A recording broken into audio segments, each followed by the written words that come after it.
সুপ্রিয় শিক্ষার্থী বন্ধুরা, আশা করি তোমরা ভালো আছো, তাই না? সুস্থ আছো, সুন্দর আছো। আমি জুয়েল কিবরিয়া স্যার বরাবরের মতোই তোমাদের সামনে আজকে হাজির হয়েছি যথাসময়ে জাকির বিসিএস স্পেশালের পক্ষ থেকে। দেশ এবং দেশের বাইরের সকল শিক্ষার্থী বন্ধুরা, তোমাদের সবাইকে শুভকামনা জানাচ্ছি, শুভেচ্ছা জানাচ্ছি। আশা করছি তোমরা সবাই ধীরে ধীরে আমার সাথে যুক্ত হয়ে পড়ছো।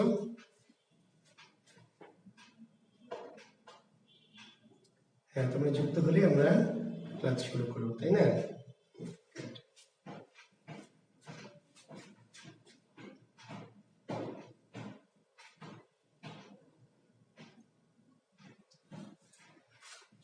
শাফি আহমেদ, আসসালামু আলাইকুম স্যার। ওয়ালাইকুম আসসালাম। জাহিদ হাসান, হ্যাঁ ভালো আছি। সিরাজু মুনিরা, নীরা, হ্যাঁ নীরা ভালো আছি। ওয়ালাইকুম আসসালাম। হ্যাঁ, সবার পক্ষ থেকে আমি সালাম নিয়ে নিলাম। ওয়ালাইকুম আসসালাম ওয়া রাহমাতুল্লাহি ওয়া বারাকাতুহু। হ্যাঁ, আমি ভালো আছি, আমি সুস্থ আছি। আর এই যে আপনাদের সামনে দাঁড়ালাম, হ্যাঁ দাঁড়িয়ে আমারও খুব ভালো লাগছে। শিক্ষার্থীদের সামনে দাঁড়ালেই আমার মন ভালো হয়ে যায়। হ্যাঁ, তো ঠিক আছে। কামরুজ্জামান সরকার, আবু সাইদ, শাফি আহমেদ, সবাইকে শুভকামনা, শুভেচ্ছা। আচ্ছা, প্রত্যয় নিয়ে তোমাদের কোনো প্রশ্ন থাকলে একটু দ্রুত করবে। প্রত্যয় সংক্রান্ত কোনো বিষয় নিয়ে যদি তোমাদের কোনো জিজ্ঞাসা থাকে তাহলে একটু দ্রুত প্রশ্ন করবে। আমরা প্রথমে 5-10 মিনিট একটু, খুব বেশি সময় নিব না, কারণ খুব বেশি সময় আমরা দিতে পারবো না। তবে আমি গুরুত্বপূর্ণ কিছু প্রশ্ন যদি তোমাদের থাকে প্রত্যয় নিয়ে, প্রত্যয় সংক্রান্ত, তাহলে আমি সেগুলো উত্তর দেওয়ার চেষ্টা করব। যারা প্রশ্ন করতে চাও একটু দ্রুত প্রশ্ন করবে। সারোয়ার হোসেন রুবেল, আসসালামু আলাইকুম। প্রিয় স্যার, হ্যাঁ ভালো আছি। সারোয়ার, আবু তালেব, ভালো আছি। হ্যাঁ, প্রশ্ন করবেন। স্যার, র প্রত্যয় পড়ানো হয়নি। আচ্ছা, র প্রত্যয় পড়ানো হয়নি যে পড়াই দিলাম। এই যে মধুর, মধু যোগ র, ঠিক আছে? মধুর কম গুরুত্বপূর্ণ, অতি লেস ইম্পর্টেন্ট প্রত্যয়। তো যেহেতু অতি লেস ইম্পর্টেন্ট, আমরা ওই জন্য যাইনি। হ্যাঁ, মধুর, মুখর, মুখর, তাহলে মুখ যোগ র, মধুর, মধু যোগ র। এই র প্রত্যয় এত লেস ইম্পর্টেন্ট যে যেটা নিয়ে আসলে আলোচনা করার প্রয়োজন মনে করিনি, ঠিক আছে? তারপরে এই যে দেখেন মধুর, মধু যোগ র, মুখর, মুখ যোগ র। তাহলে মধু, মুখ এগুলো যেহেতু নাম, তদ্ধিত প্রত্যয়। প্রাচ্য, যে একজন প্রশ্ন করেছেন প্রাচ্য, এর উত্তর হচ্ছে প্রাচী যোগ জ। প্রাচী যোগ জ, প্রাচ্য। রাজীব নাথ, প্রাচ্য, প্রাচী যোগ জ, এটি তদ্ধিত প্রত্যয়। জ কোনো কোনো বই অবশ্য কি করা আছে? স্নো। আসলে এটি হওয়ার কথা, কিন্তু ম্যাক্সিমাম বইয়ে জ দেওয়া আছে। তো জ দেওয়া যাবে, স্নো দেওয়া যাবে। তদ্ধিত, প্রাচী যোগ স্নো বা প্রাচী যোগ জ।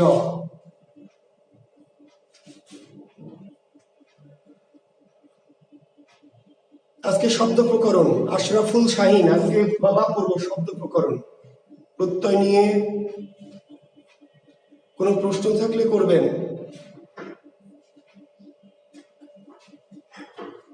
কৃত প্রত্যয় নম, হ্যাঁ নাম যোগ র, কৃত প্রত্যয় নম মানে নম, নমস্কার থেকে নম যোগ র। রান্না প্রত্যয়ের মূল, সহজ, বই তো দেওয়া আছে, আমাকে বলে দিতে হবে কেন?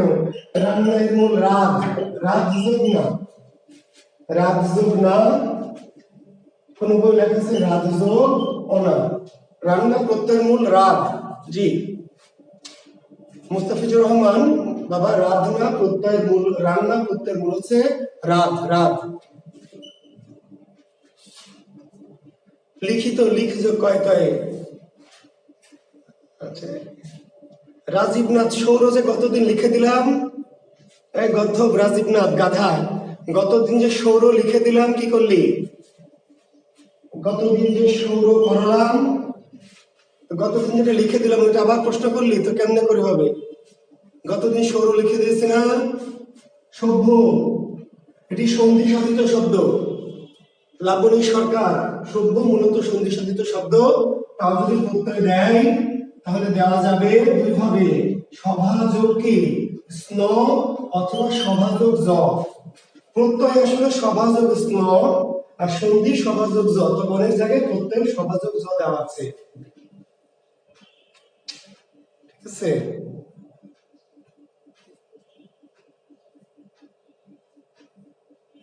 সত্যযোগবাদী, হ্যাঁ সত্যযোগবাদী হবে।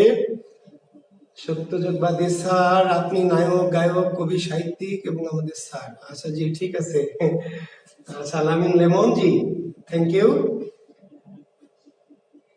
রিয়াদ ভাই কিছুদিন মনে হয় ক্লাস নিতে পারবেন না, এই কয়েকদিন কি নিয়মিত ক্লাস নিতে যাবে স্যার? আমি প্রশ্ন চেয়েছি বিদ্যান, বিদ্যান প্রত্যয় করা যাবে না, বিদ্যান প্রত্যয় সাধিত শব্দ নয়। জাহিদ হাসান, বিদ্যান প্রত্যয় সাধিত শব্দ নয়।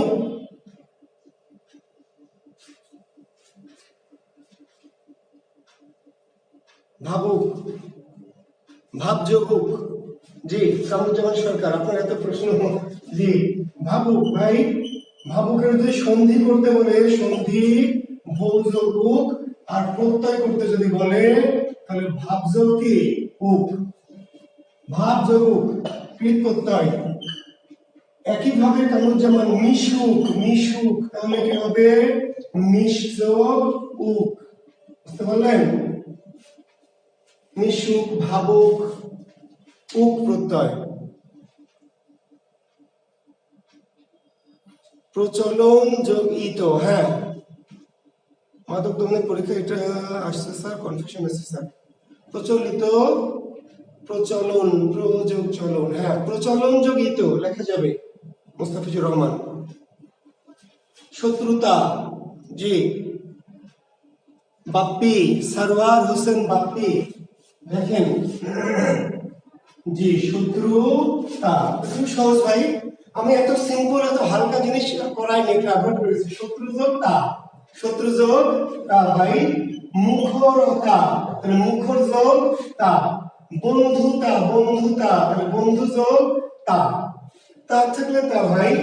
আবার যদি বলা হয় বন্ধুত্ব, যদি বলা হয় গুরুত্ব, যদি বলা হয় ঘনত্ব, তাহলে তয়েব।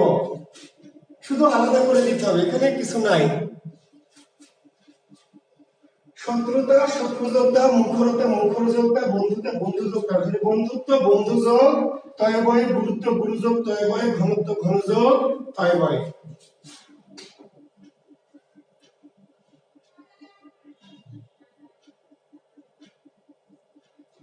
জি, ভাবি ভাবযোগী।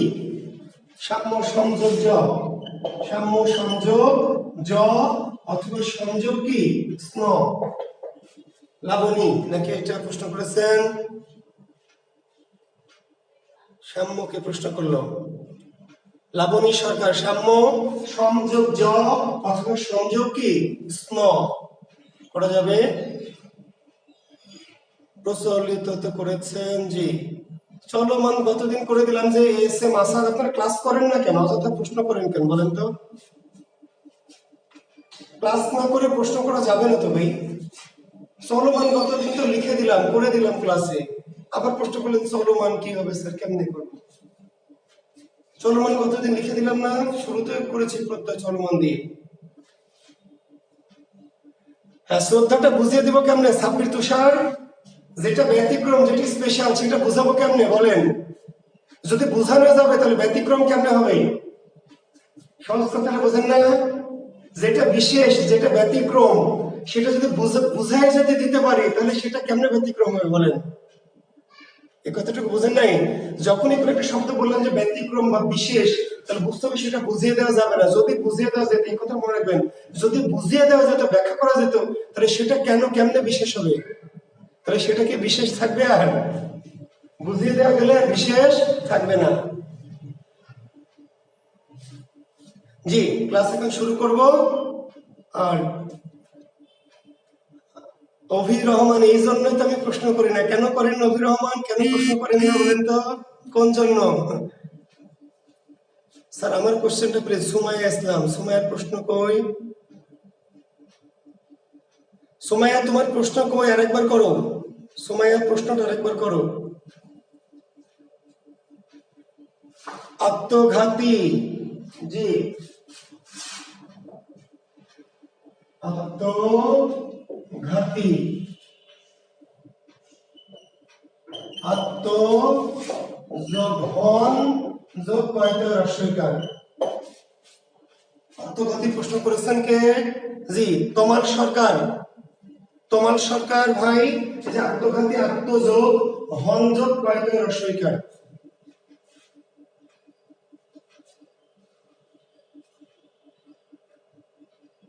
জি ধন্যবাদ।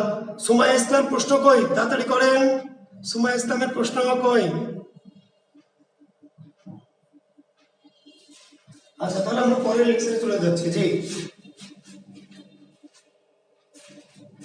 আত্মঘাতী, এটা একটি ভালো প্রশ্ন পেয়েছি আমি।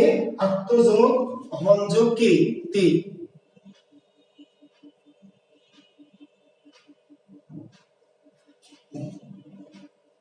আজকে প্রশ্ন লেখেন শব্দ প্রকরণ।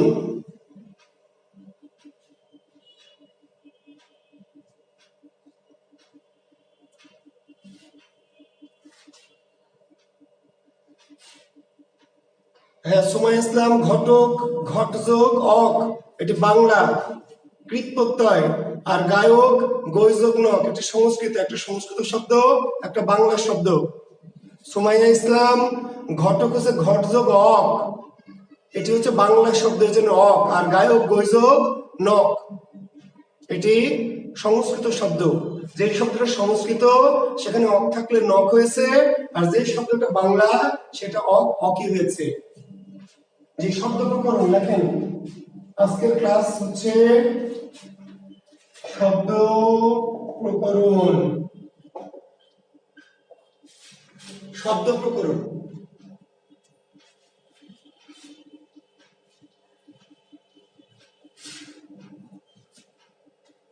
লেখেন।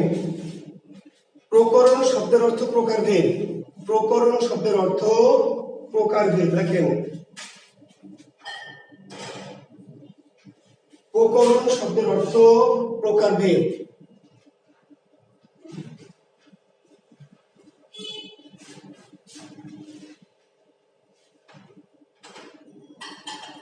তাহলে শব্দ প্রকরণ ব্যাকরণের কোন অংশ আলোচিত হয়? লিখে নেন শব্দ বা রূপতত্ত্বে। শব্দ প্রকরণ ব্যাকরণের কোন অংশে আলোচিত হয়? এর উত্তর লিখবেন কি? শব্দ বা রূপতত্ত্বে।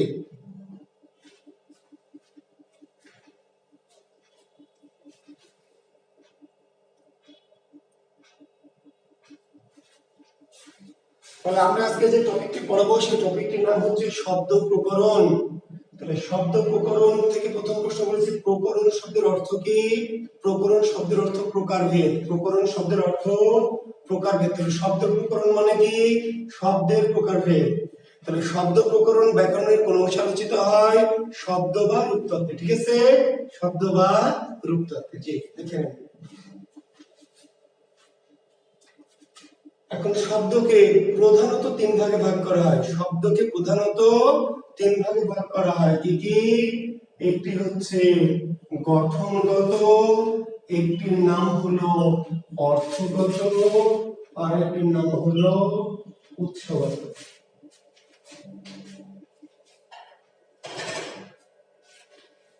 শব্দকে প্রধানত তিন ভাগে, প্রধানত কিন্তু শব্দকে প্রধানত তিন ভাগে ভাগ করা হয়।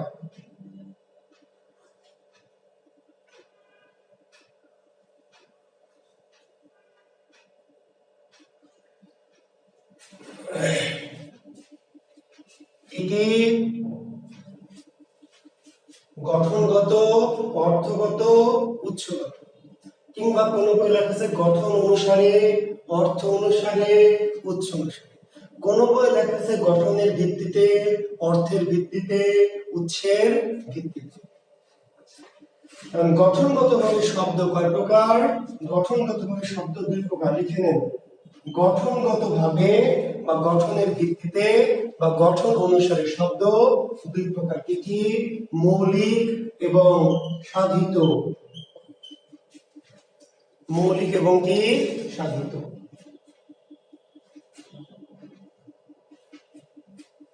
মৌলিক যে শব্দকে ভাঙা যায় না, বিশ্লেষণ করা যায় না, যে শব্দকে ভাঙা যায় না, বিশ্লেষণ করা যায় না,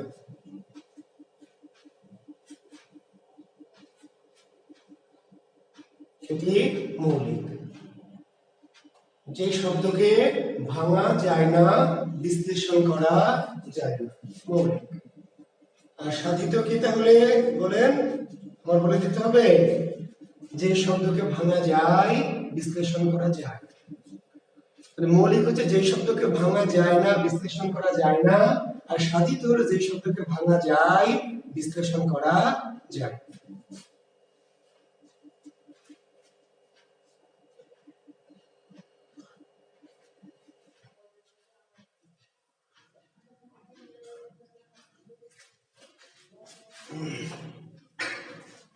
এখন সংজ্ঞা ফংজ্ঞা দিয়ে কি কাজ হবে? না, আমাদের সংজ্ঞা ফংজ্ঞা দিয়ে কাজ নয়। কাজ কি? কাজ হচ্ছে চিনতে হবে কোনটি মৌলিক শব্দ, কোনটি সাধিত শব্দ। ঠিক আছে? চিনতে হবে কোনটি মৌলিক, কোনটি সাধিত।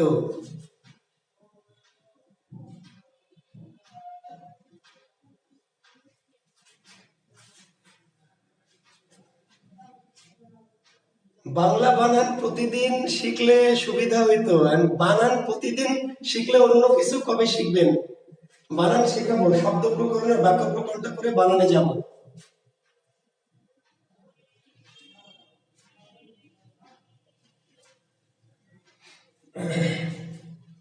আচ্ছা, মৌলিক এবং কি সাধিত। এখন দেখেন পরীক্ষায় প্রশ্নটা করবে এমন যে গোলাপ, ভালো করে মনোযোগ দিবেন, গোলাপ এই শব্দটা মৌলিক নাকি সাধিত? মানে হলো গোলাপ শব্দটিকে ভাঙা যায় নাকি যায় না?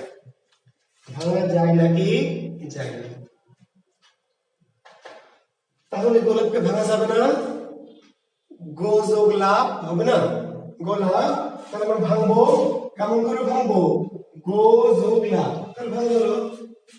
আচ্ছা, তা যদি না করি তাহলে এইভাবেও তো ভাঙতে পারি, গোলযোগ কি আ। হয়নি? ভাঙা হয়নি? না, হয়নি। গোলাপ শব্দটিকে ভাঙা যায় না। কেন ভাঙা যায় না? গোলাপটাই হচ্ছে মূল বা আসল। গোলাপকে আর কোনোভাবে ছোট করা যাবে না, কারণ গোলাপ এটি হলো এই শব্দটার কি একদম বেস ফর্ম, মূল ফর্ম, আসল ফর্ম। কিন্তু শব্দটা যদি হতো গোলাপি, গোলাপি, তাহলে এইবার এটাকে কি ভাঙা যেত, গোলাপিটা ভাঙা যেত। কেমন করে ভাঙা যেত? গোলাপ যোগ কি, বুঝতে পারলেন? দেখেন তো, ডাক্তার এই শব্দটাকে ভাঙা যাবে না, ডাক্তার শব্দটাকে ভাঙা যাবে না, ডাক যোগ তার, ডাক যোগ তার, হয়নি? ভাঙা হয়নি না। ডাক্তারকে এর চেয়ে আর ছোট করা যাবে না, কারণ ডাক্তারই সবচেয়ে কি ছোট, ডাক্তারই সবচেয়ে মূল বা মৌলিক বা বেসিক। ডাক্তারকে আর ভেঙে ছোট করা যাবে না, কারণ এটি এই শব্দটির মূল। কিন্তু ডাক্তারি যদি হতো ডাক্তারি, তার মূল শব্দ কি ডাক্তার, আর তার সাথে অতিরিক্ত কি রস্বই।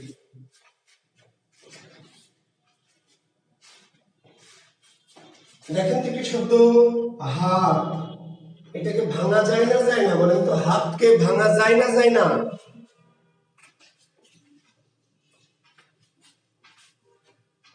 হাতকে ভাঙা যায় না যায় না? ভাঙা যাবে না? দেন দেখি হাত, অনলাইনে তো নিতে পারছি না, হাতটা দেন, ভাঙা যায় কিনা দেখি। হ্যাঁ, ডাস্টার দিয়ে বাড়ি দিলে ভাঙবে না হাত? হাত শব্দটা ভাঙবে, হাত, হাতটা ভাঙবে, কিন্তু আমরা তো হাত ভাঙবো না, কি ভাঙবো? হাত শব্দ। হাত শব্দকে ভাঙা যাবে না। কেন হাত শব্দকে ভাঙা যাবে না? এই জন্য ভাঙা যাবে না যে জি, বাড়ি দিলে যাবে, good। হাতকে ভাঙা যাবে, কিন্তু ভাই হাত শব্দটাকে কি ভাঙা যাবে? আমরা তো হাত ভাঙবো না, কি ভাঙবো? হাত শব্দটাকে ভাঙবো। তো যতই বাড়ি দেন, হাতকে আর ভাঙা যাবে না। কি ভাঙবেন? হজগাই নাকি হাজব্দ ভাঙবেন না, ভাঙা যাবে। কারণ কেন ভাঙা যাবে না ভাই? এই হাত এটি কি মূল বা মৌলিক বা বেস। হাত তো বাড়ি দিলে ভাঙবে শাফি আহমেদ, হাত শব্দকে বাড়ি দিলে কি ভাঙবে? হাত শব্দকে বাড়ি দিলে ভাঙবে না। আমরা তো হাত ভাঙবো না, কি ভাঙবো? শব্দ।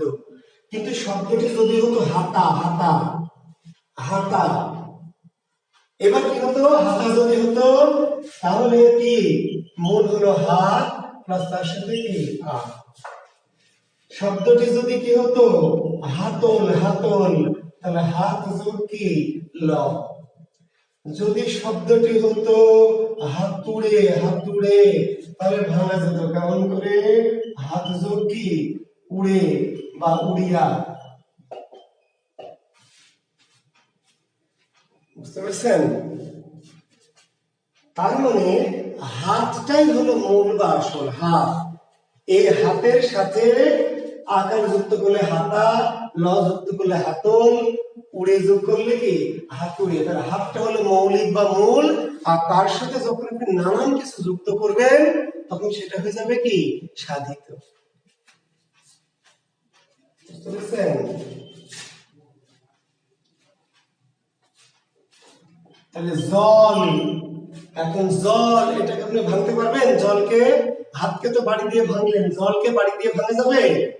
জলকে বাড়ি দিয়ে ভাঙা যাবে না, জল শব্দটিকে ভাঙা যাবে না, কারণ জলটাই কি মূল বা মৌলিক বা আসল। কিন্তু জলা, জলা, জলা, তাহলে কি হবে? এই যে জল যোগ কি আ, ধরেন জলে, তাহলে কি হবে? জল যোগ এ। যখন শব্দটি হবে জলীয়, তাহলে কি হবে? জল যোগ কি ইয়। তাহলে এইগুলোকে ভাঙা গেল কেন? কারণ এই জলের সাথে আরো অনেক কিছু কি যুক্ত ছিল। যেটি মূল, যেটি আসল, যেটি বেস ফর্ম সেটি হলো মৌলিক, আর ওর সাথে যখন কোনো কিছু যুক্ত অবস্থায় থাকবে তখন মূলটুকুকে আলাদা করে বাড়তিটুকুকে কি আলাদা করতে পারা যাবে, তখন সেটাই হবে সাধিত। তাহলে যে শব্দটি ওটি হলো আসল, ওটি মূল, যাকে আর ছোট করা যাবে না, সেটি হলো মৌলিক শব্দ। আর কি যখন ওই মূলের সাথে আরো কিছু যুক্ত থাকবে তখন সেটিকে ভাঙা যাবে, তখন সেই শব্দটির নাম হবে সাধিত। ক্লিয়ার? তাই না? তাহলে গায়ক, দেখেন তো গায়ক শব্দটিকে ভাঙা যায় না, যায় না? তাহলে গায়ককে ভাঙা যায়, তাই না? বৈযোগ কি অক। নাবিককে ভাঙা যায়, নযোগ ই। বুঝতে পারলেন? ভাঙা যায়। তাহলে যে শব্দকে কোনো না কোনো ভাবে কি ভাঙা যায়, কোনো না কোনো ভাবে ভাঙা যায়। মাস্টার, তাহলে ভাঙা যাবে না মাস যোগ টার। মাস্টারকে ভাঙা যাবে না মাস যোগ টার, না মাস্টারকে ভাঙা যাবে না, কারণ মাস্টারটাই কি মূল বা বেস ফর্ম, মূল বা বেস ফর্ম। কিন্তু মাস্টারই, তাহলে মূল বা বেস হলো মাস্টার, তার সাথে অতিরিক্ত কি ই যুক্ত আছে, তাহলে ভাঙা গেল। মাস্টারের, তাহলে মাস্টার যোগ এর। মাস্টার কে, তাহলে বুঝতে পারলেন? তার মানে যখন আমরা কোন শব্দের আসল ফর্মটা, অরিজিনাল ফর্মটা থাকবে সেটি হচ্ছে মৌলিক, আর ওর সাথে যখন অতিরিক্ত কিছু যুক্ত থাকবে তখন সেটি হচ্ছে সাধিত। জি। আর একটু সিম্পলি যদি বলি, সিম্পলি একটু কথা একটু যদি বোঝাতে চাই, যে শব্দকে আমরা সন্ধি করেছি, প্রত্যয় করেছি, ভেঙেছি কোনো না কোনো ভাবে, আপনাদের সন্ধি শিখেছি, প্রত্যয় শিখেছি, তাই যত সন্ধি সাধিত শব্দ সেগুলো কি সাধিত, যত প্রত্যয় সাধিত শব্দ সেগুলো সব সাধিত। বিদ্যালয়, তার বিদ্যাযোগ আলয়, হিমালয় হিমযোগ আলয়, রবীন্দ্র রবিযোগ ইন্দ্র।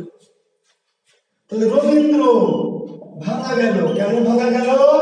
কারণ রবি যোগ কি ইন্দ্র। শুধু যদি বলে রবি, রবি, রবি কি, রবিকে ভাঙা যাবে?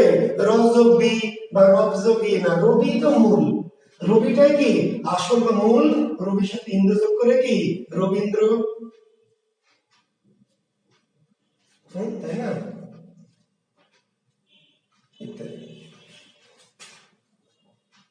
প্রাণ, তাহলে প্রাণকে ভাঙা যাবে না, প্রাণকে আর ভাঙা যাবে না, প্রাণটাই কি মূল।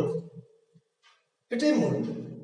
কিন্তু যদি আমরা বলি প্রাণী, প্রাণী, তাহলে এই যে প্রাণ যোগ কি ই বা প্রাণযোগীন বা প্রাণযোগী, প্রাণীজ, তাই না? প্রাণীজ, তাহলে প্রাণীযোগ জ। তাহলে প্রাণীটা হলো মূল, আসল বা বেস ফর্ম, আর এর সাথে যখন আমরা কোনো কিছু যুক্ত করে দিই তখন তার নাম হয়ে যায় স্বাধীন। Thank you. তাহলে মোট কথা যে এই শব্দটি ওটি মূল, ওটি আসল, ওটি বেস ফর্ম, ওর চেয়ে আর ক্ষুদ্রতম অংশ করা যায় না, ওটি আসল শব্দ, সেটি হলো মৌলিক শব্দ। আর ওর সাথে যখন নানা কিছু যুক্ত করে একটি বড় শব্দ তৈরি করি সেটি হয়ে যায় কি স্বাধীন। অর্থগতভাবে শব্দ তিন প্রকার। দেখেন, অর্থগতভাবে বা অর্থানুসারে বা অর্থের ভিত্তিতে। হ্যাঁ ভাই, হাসান ইসলাম, গাধা হাসান, নায়ককে ভেঙেছি না ভাঙি নাই রে গাধা? গায়ককে ভেঙেছি না ভাঙি নাই গাধা? সন্ধি করার সময় গায়ককে ভাঙি নাই, নায়ককে ভাঙি নাই, তাহলে সাধিত হবে কিনা প্রশ্ন করছিস কেন বল?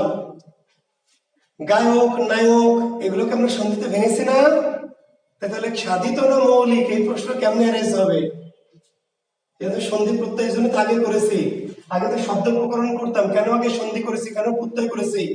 তাহলে আমি প্রত্যয় যত শব্দ লিখেছি, সন্ধিতে যত শব্দ লিখেছি সবগুলোকে তো ভেঙেছি, তার মানে সেগুলো সবই কি সাধিত। অর্থগতভাবে শব্দ তিন প্রকার। অর্থগতভাবে বা অর্থের ভিত্তিতে।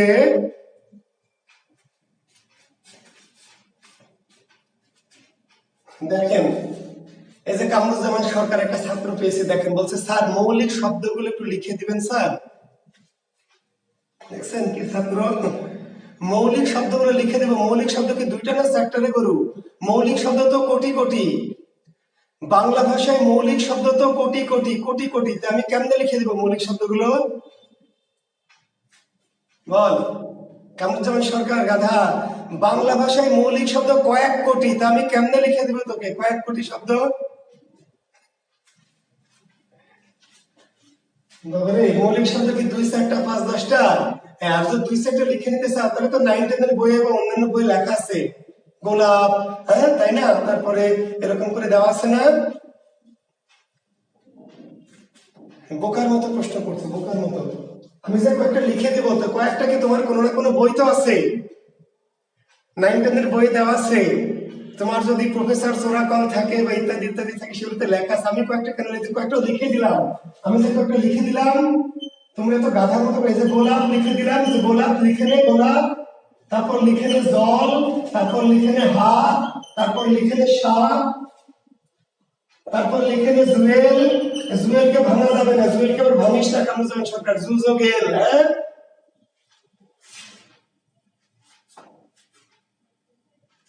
এই যে মাথা, তাহলে মাথাকে আবার ভাঙিস না, যে মাথা যোগা, ঠিক আছে? এই যে নাক, এই যে চোখ, এই যে মুখ, এই যে বুক, এগুলো ভাঙা যায় না, কেমনে লিখে দিব? এই যে ওয়াহিদ আশা লিখে দিছে, গুড। বই, কলম, ফুল, চেয়ার, টেবিল, থ্যাংক ইউ। বোকার মতো প্রশ্ন করবি না, বোকার মতো করবি না বাবা, একটু স্মার্ট হও। মৌলিক শব্দ তো কোটি কোটি, যা বলবি সব মনে, যে কলম একটা মৌলিক, চেয়ার মৌলিক, টেবিল মৌলিক, নাক, কান, চুল সবই তো মৌলিক। মৌলিক কত লিখবো? লেখ, অর্থগতভাবে শব্দ তিন প্রকার। লেখ, অর্থগতভাবে শব্দ তিন প্রকার। কি কি? লেখ, একটা হলো যৌগিক, একটি হলো রূঢ় বা রূঢ়ি, আর একটির নাম হলো যুগ্ম। অর্থগতভাবে, অর্থগতভাবে, হ্যাঁ ঠিক বলেছো, তাহেরি মৌলিক শব্দ নয়, তাহেরি হচ্ছে তাহের যোগ ই। গুড। অর্থগতভাবে, অর্থের ভিত্তিতে, অর্থানুসারে শব্দ তিন প্রকার। কয় প্রকার? তিন প্রকার। কি কি? যৌগিক শব্দ, রূঢ় বা রূঢ়ি শব্দ এবং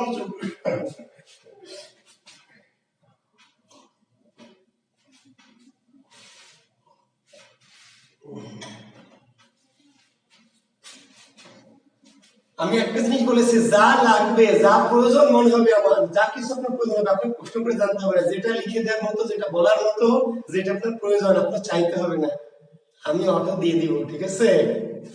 জি। তাহলে অর্থগতভাবে শব্দ তিন প্রকার। অর্থগতভাবে শব্দ তিন প্রকার। কি কি? যৌগিক, রূঢ় বা রূঢ়ি এবং যৌগ। লিখেছেন?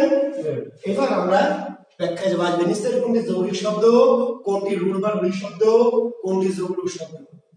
একটা শব্দ দিয়ে বলবে এটি কি জাতীয় শব্দ। তাহলে আমি এবার একটু ব্যাখ্যায় যাব, আপনারা খেয়াল করবেন, মনোযোগ দিবেন, অতি মনোযোগ লাগবে আমার, অতি মনোযোগ।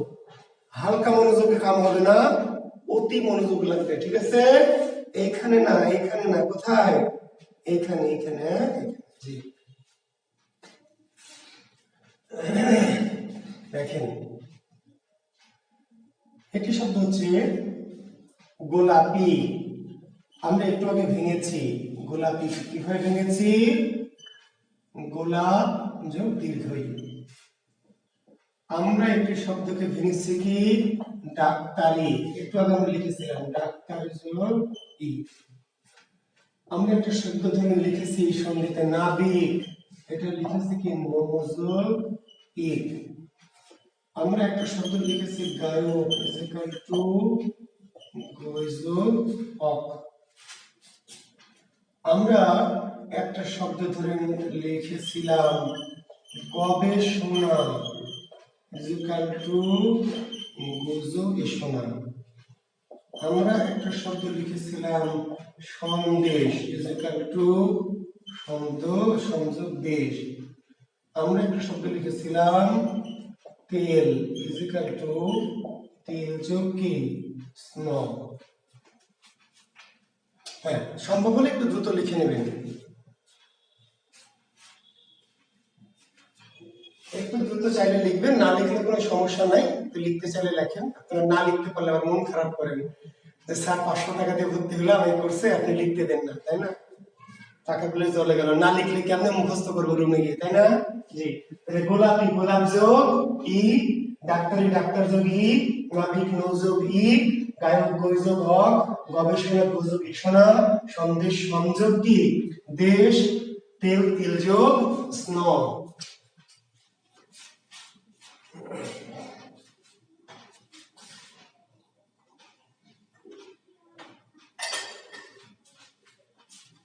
আচ্ছা, আমরা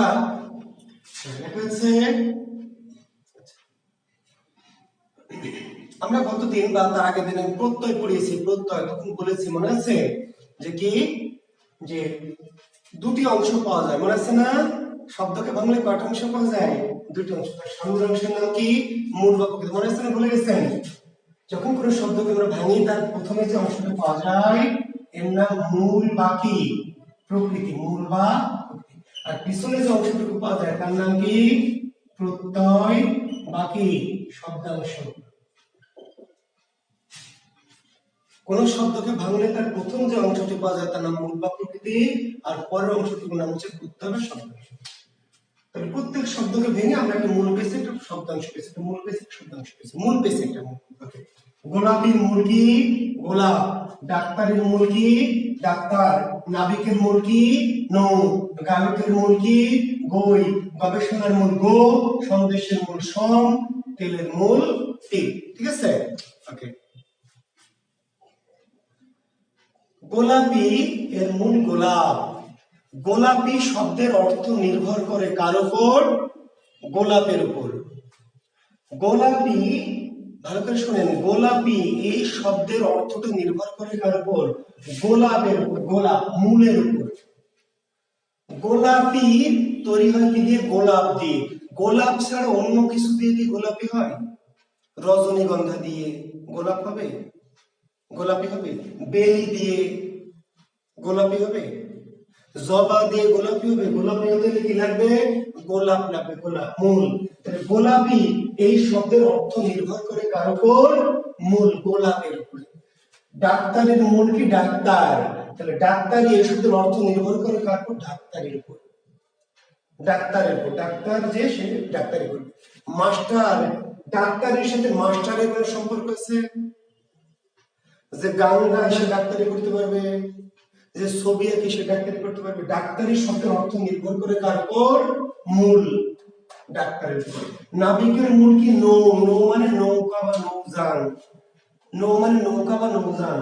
তাহলে নাবিককে যে নৌকা বা নৌযান চালায়, নৌযান যে চালায় সে নাবিক। আমি যে মোটরসাইকেল চালাই তাহলে আমি কি নাবিক?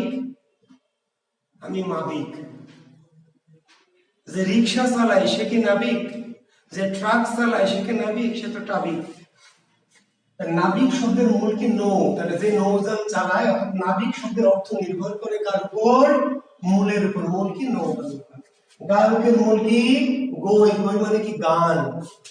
তাহলে গায়ক শব্দের অর্থ নির্ভর করে কার উপর? গই মানে গানের উপর। গান ছাড়া কি গায়ক হবে? ক্লাস নিয়ে গায়ক হয়ে যাবে? ছবি যে আঁকবে সে কি গায়ক হবে?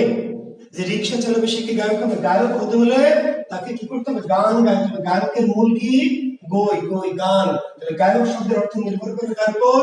গানের উপর। গবেষণা শব্দের মূল কি? গো। গো মানে কি? গরু। হাসেন না, গো শব্দের অর্থ কি? গরু।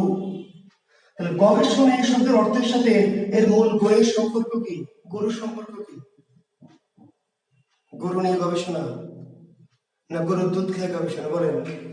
গবেষণা হলো শব্দ, এর মূল দিয়েছে আমরা গো, তাই না? গবেষণার কি? গবেষণা। তাহলে গবেষণার সাথে মূল গোয়ের সম্পর্ক কি? গরুর সম্পর্ক কি? কোন সম্পর্ক নাই। সম্পর্ক নাই। মূলের সাথে শব্দের সম্পর্ক নাই। ভালো করে শোনেন। সন্দেশের মূল কি? সম। সন্দেশের মূল সম। সন্দেশের অর্থের সাথে সমের সম্পর্ক কি? তেল। এর মূল তিল। মূল। তেল কি দিয়ে হয়? তিল দিয়ে হয়, হয়তো তিল দিয়ে হয়। আর কিছু দিয়ে হয় না? তিল ছাড়া আর কিছু দিয়ে? নারকেল দিয়ে তেল হবে না, সয়াবিন দিয়ে তেল হবে না, সূর্যমুখী দিয়ে তেল হবে না। তাহলে তেলের যে মূল তিল, তেলের অর্থ কি শুধু তিলের উপর নির্ভর করে আছে?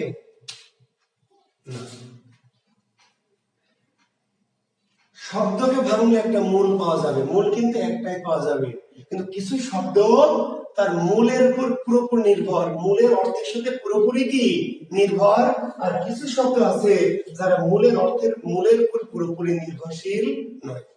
ভালো করে শোনেন কথাটি। শব্দকে ভাঙলে একটা মূল পাবো, একটাই মূল পাবো। শব্দটি ওই মূলের সাথে যদি পুরোপুরি নির্ভরশীল হয় অর্থগত ভাবে, তাহলে সেটি যৌগিক। তাহলে সেটি কি? যৌগিক। যৌগিক।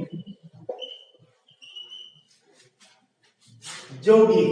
আর শব্দের অর্থ যদি পুরোপুরি মূলের উপর নির্ভরশীল না হয়, তাহলে তার নাম কি? রূঢ়। রূঢ় বা রূঢ়ি। এখন সংজ্ঞাটা একটু লিখে নেন। অনেকে সংজ্ঞা লিখতে পছন্দ করেন, যেহেতু লেখেন যৌগিক। যৌগিক লেখেন।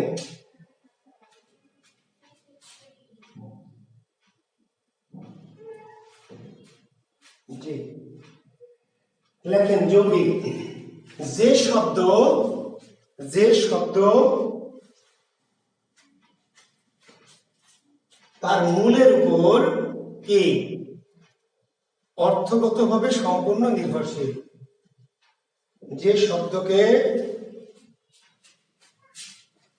শব্দ অর্থগতভাবে তার মূলের উপর সম্পূর্ণ নির্ভরশীল। যে শব্দ অর্থগতভাবে তার মূলের উপর সম্পূর্ণ নির্ভরশীল, তার নাম যৌগিক।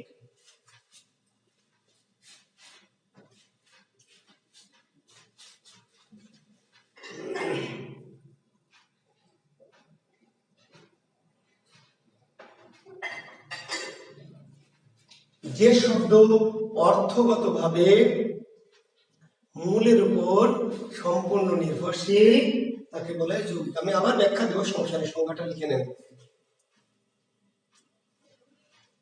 আর যে শব্দ অর্থগতভাবে সম্পূর্ণরূপে মূলের অনুগামী নয়, অর্থাৎ মূলকে অনুসরণ করে না। যে শব্দ অর্থগতভাবে সম্পূর্ণরূপে মূলের অনুগামী নয় তথা মূলকে অনুসরণ কি করে না,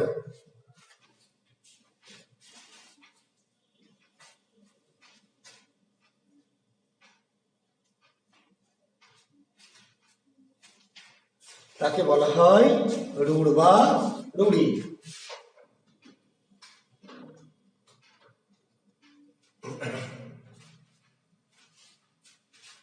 তাকে বলা হয় রুল বা রুই।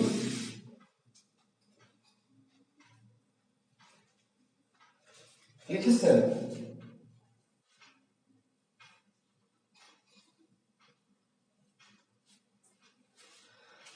আচ্ছা, এখন আমি আবার একটু ব্যাখ্যায় যাচ্ছি, ঠিক আছে?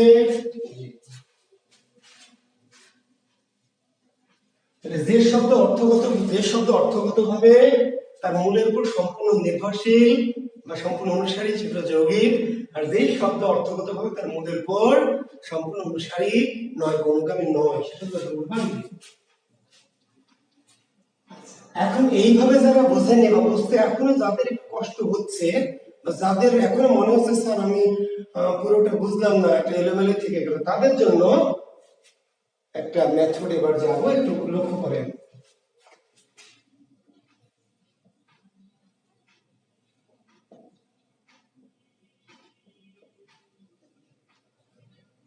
এই মেয়েটার নাম হচ্ছে সুমি। এই মেয়েটার নাম কি? সুমি। এই ছেলেটার নাম হলো সুমন। এটা সুমি আর এটাকে সুমন। সুমি আর সুমন একই ক্লাসে পড়ে, একই সাথে কলেজে যায়, একই সাথে প্রাইভেটে যায়, একই সাথে বাজারেও যায়, একই সাথে ঘুরে, এবং একসময় দেখা গেল যে দুজন শুধু কি দুজন না, দুজন শুধুই দুজন, আর কেউ কাউকে ছাড়া আর কিছু বোঝে না। সুমি সুমন ছাড়া আর কাউকে বোঝে না, অর্থাৎ সুমনই সুমির জীবন মরণ সবকিছু, এগুলো করলো সবকিছু। এমনকি সালমান খান যদি আসে তাও সুমি বলছে যে ঠাই নাই ছোট সে তরি, আমারই সুমন জানে গিয়েছে ঘুরি। অর্থাৎ সবকিছু তার কি সুমন ছাড়া সে কিছুই দুনিয়ার বোঝে না। সুমন কালো হোক, ট্যাপা হোক, স্যাপটা হোক, বুঝতে পারলেন, গরিব হোক, গাধা হোক, যাই হোক, সুমির জীবন মরণ মন প্রাণ সবকিছুই কি সুমন।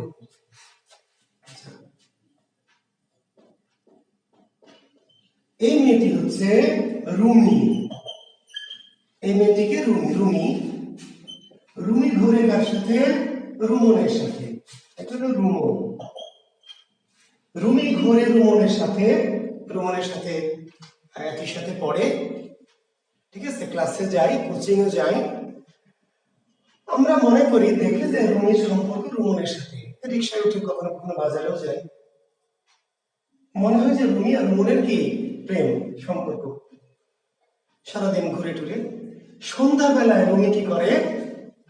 রুমির এক পাড়াতো ভাই মেডিকেলে পড়ে। এবার পাড়াতো ভাইকে ফোন দেয় যে ভাইয়া তোমার সাথে একটু কফি খাবো। এবার রুমি পাড়াতো ভাই আকাশের সাথে কি করে? রিক্সায় উঠে ওই দূরের একটা কফি শপে যায়, গিয়ে ওখানে বসে কি কফি টফি খেয়ে সন্ধ্যায় আবার একটু রাত হলে রিক্সায় হুড় তুলে দিয়ে কি আবার ঘনিষ্ঠ ভাবে রুমি চলে যায়। বুঝতে পারলেন?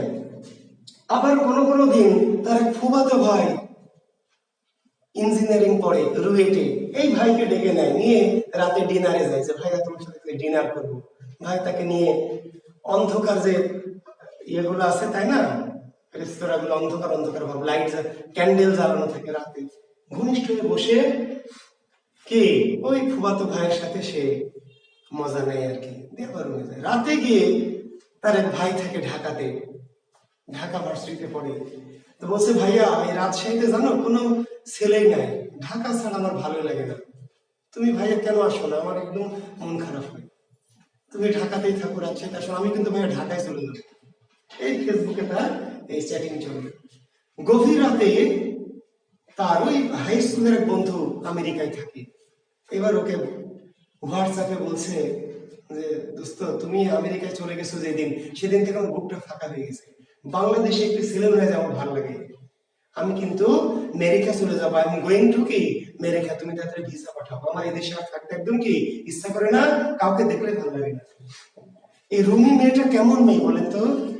রুমি কেমন মেয়ে? ভালো মেয়ে না? আধুনিক মেয়ে, ডিজিটাল মেয়ে, এটাকে আমরা বলি রুড মেয়ে। রুড মানে খারাপ, রুমি মেয়েটা কি খারাপ, রুড।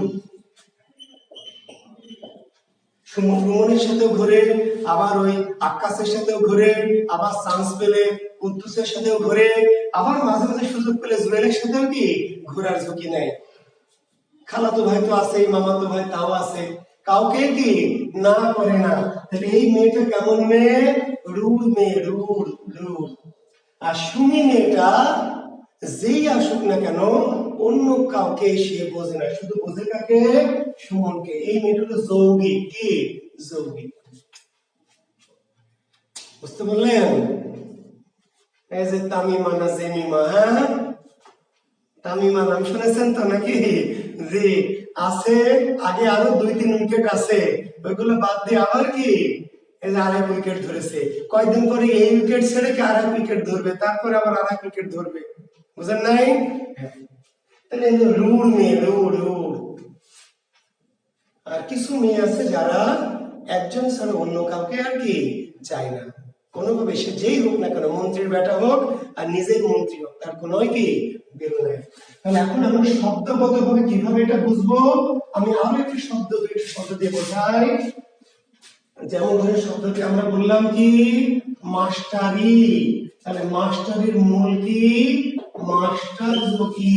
তাহলে এই শব্দটাকে আমরা ভেঙেছি, ভেঙে মূল পেয়েছি মাস্টার। তাহলে মাস্টারি শব্দের অর্থ নির্ভর করে কার উপর? মাস্টারের উপর। মাস্টার ছাড়া অন্য কিছুতে মাস্টারি হবে? দোকানদারি করলে মাস্টারি হবে? আলু পটল বেচতে মাস্টারি হবে? মাস্টারি শব্দের অর্থ পুরোপুরি নির্ভর করে কার উপর? মাস্টার। একটি শব্দ হলো হস্তি। হস্তি শব্দ, হস্তি, এটাকে ভাঙলে পাওয়া যায় হস্ত যোগ ইন। ভালো করে লক্ষ্য করেন, হস্তির ভাঙলে পাওয়া যাবে কি? হস্ত যোগ ইন। তাহলে হস্তির মূল কি? হস্ত। হস্ত মানে কি? হাত। তাহলে হস্তির এই অর্থের সাথে হাতের মিল কি? যার হাত আছে সে হাতি, যার হাত আছে সে হাতি না। তাহলে হস্তি শব্দের অর্থের সাথে এই মূল হস্তের কোনো মিল নাই।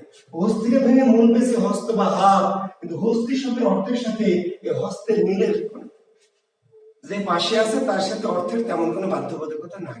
স্বামী আছে থাকগা, তার পাশে আরো অনেকে আমার আছে, আছে আছে মূল একজন তো থাকা লাগবে, একজন স্বামী আছে কিন্তু আরো অনেকে তলে তলে অনেকে আছে। যেই শব্দ তার মূলকে পুরোপুরি অনুসরণ করে না, মূলের সাথে তার অর্থের তেমন কোনো সংশ্লিষ্টতা নাই, সেটা কি? রূঢ়। সেটা কি? হস্তি কি শব্দ? রূঢ় শব্দ। বুঝতে পারলেন? তেল কি শব্দ? রূঢ় শব্দ। গবেষণা কি শব্দ? রূঢ় শব্দ। কিন্তু মাস্টারি, ডাক্তারি, গোলাপি, হ্যাঁ এগুলো কি সাধিত শব্দ, কি যৌগিক শব্দ। ক্লিয়ার? তাহলে জি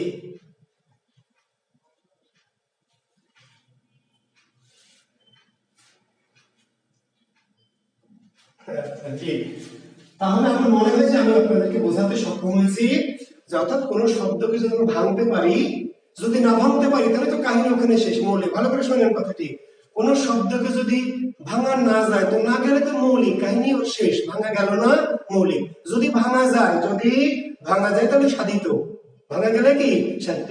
কিন্তু ভাঙা গেলে আবার এর মধ্যে দুই রকম ঘটতে পারে, যৌগিক হতে পারে, রূঢ় হতে পারে। তাহলে ভাঙা গেলে দেখতে হবে যে যে শব্দ ভাঙা যায় তার মূলটা এই শব্দের অর্থের সাথে পুরোপুরি সম্পর্কিত নাকি এই শব্দের অর্থের সাথে মূলের তেমন কোনো। যদি শব্দটি তার মূলের সাথে পুরোপুরি নির্ভরশীল হয় তাহলে যৌগিক, আর যদি পুরোপুরি নির্ভরশীল না হয় তাহলে রূঢ় বা রূঢ়। এখন একটি শব্দ হলো পঙ্কজ। শব্দটা কি? পঙ্কজ। তাহলে পঙ্কজকে ভাঙবো কেমন করে? পঙ্কজ কি অস, তাই না? পঙ্কজ অস ভাঙবো, ভাঙা যাবে? ভাঙা যাবে, কিন্তু এইভাবে ভাঙা যাবে না। পঙ্কজ ভাঙা যাবে এইভাবে, কেমন ভাঙতে হবে? পঙ্কজকে ভাঙতে হবে এইভাবে, পঙ্কের জন্মের চাল। এর নাম হলো যোগ।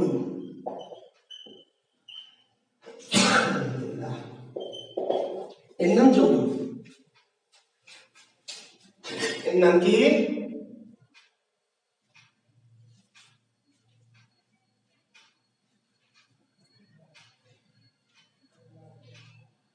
সবসময় নেট থাকবে কেন? তুমি অন্য সময় দেখবে, আমাদের এই ইয়ে তো ভিডিও দেওয়া থাকে পরিতোষ হয়, আমাদের এটা তো ভিডিও আকারে দেওয়া থাকে, আপনি যখন সুবিধা পাবেন তখন দেখবেন।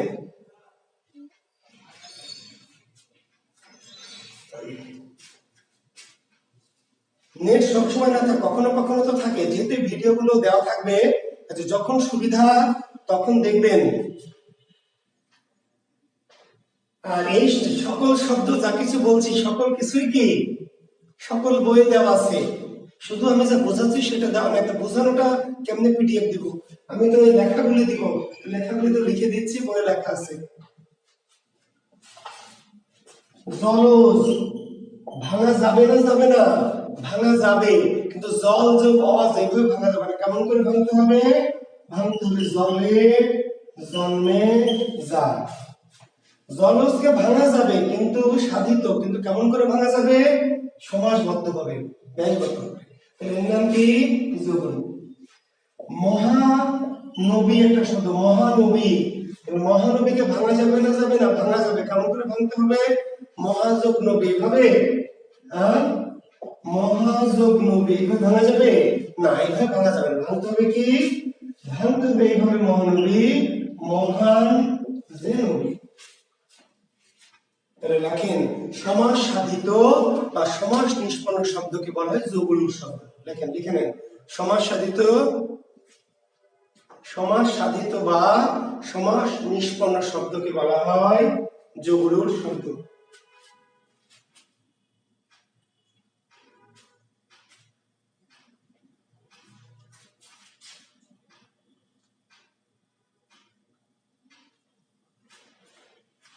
সাব্বির গাধা সমাস সাধিত, নিষ্পন্ন মানে সাধিত রে, মানে গঠিত।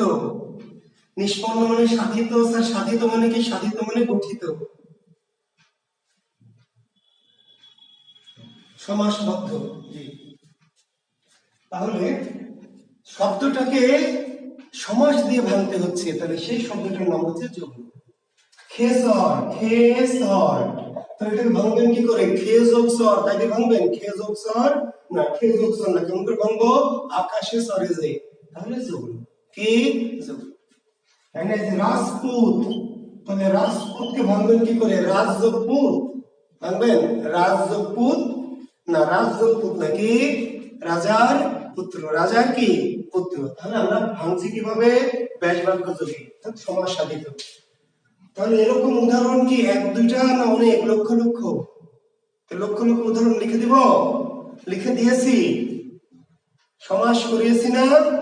তো সময় যখন করাই তখন তো লিখে দিয়েছি না স্যার যোগলু শব্দকে একটা লিখে দেন, না স্যার কয়েকটা লেখাই দিয়ে লিখে দিতে হবে। যোগলু শব্দ তো আমি 1000 লিখে দিয়েছি, তা আবার কয়েকটা লিখে দিব কেন? তাই সমাসে যোগলু শব্দ লিখে দিয়েছে, সবই তো যোগলু। তাহলে আমি আবার কি যোগলুর 10টা উদাহরণ লিখবো? কেন 10টা লিখবো? আমি তো 1000 লিখে দিয়েছি।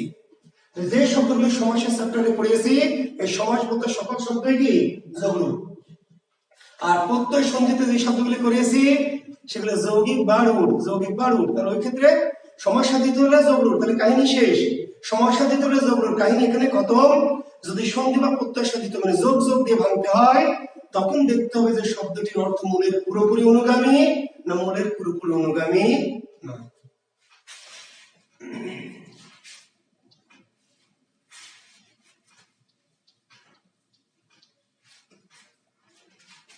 এবার দেখেন উৎস, উৎস বা উৎপত্তি বা উৎপত্তি অনুসারে শব্দ 5 প্রকার।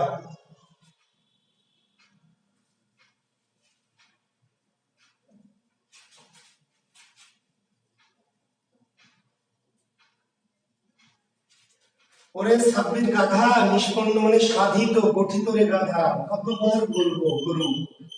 নিষ্পন্ন মানে গাধা, সাধিত, ছাব্বির গাধা, সাধিত মানে কি স্যার? সাধিত মানে গাধা, গঠিত গাধা। সমাস গঠিত, সমাস নিষ্পন্ন, কতবার বলবো রে? নিষ্পন্ন মানে সাধিত, সাধিত মানে গঠিত। আমরা মুখের ভাষায় সহজ করে বলি, আর ব্যাকরণে লিখতে গেলে একটু কঠিন ভাষা লিখতে হয়, নাহলে তো পণ্ডিতি থাকে না, বুঝলি? ব্যাকরণে একটু কঠিন শব্দ দিয়ে পাণ্ডিত্য প্রকাশ করাইতে হয়, আর যখন পড়াচ্ছি তখন আমরা ওটাকে কি করছি? সহজ শব্দে বলছি, সহজ করে বলছি। সমাস নিষ্পন্ন মানে সমাস সাধিত, সমাস সাধিত মানে সমাসের মধ্য দিয়ে কি গঠিত।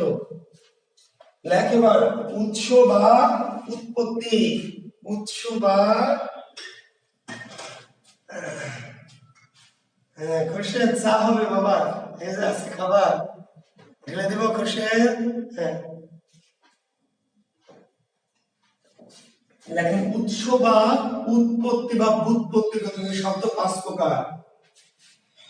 উৎস বা উৎপত্তি বা ব্যুৎপত্তিগত ভাবে সমাস কয় প্রকার? সরি, শব্দ, সমাস না, শব্দ কয় প্রকার? 5 প্রকার।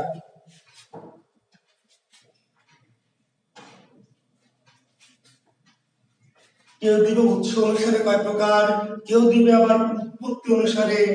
কোন পরীক্ষক কি করবে? আপনাকে ঘোলা করবে। কেমনে ঘোলা করবে?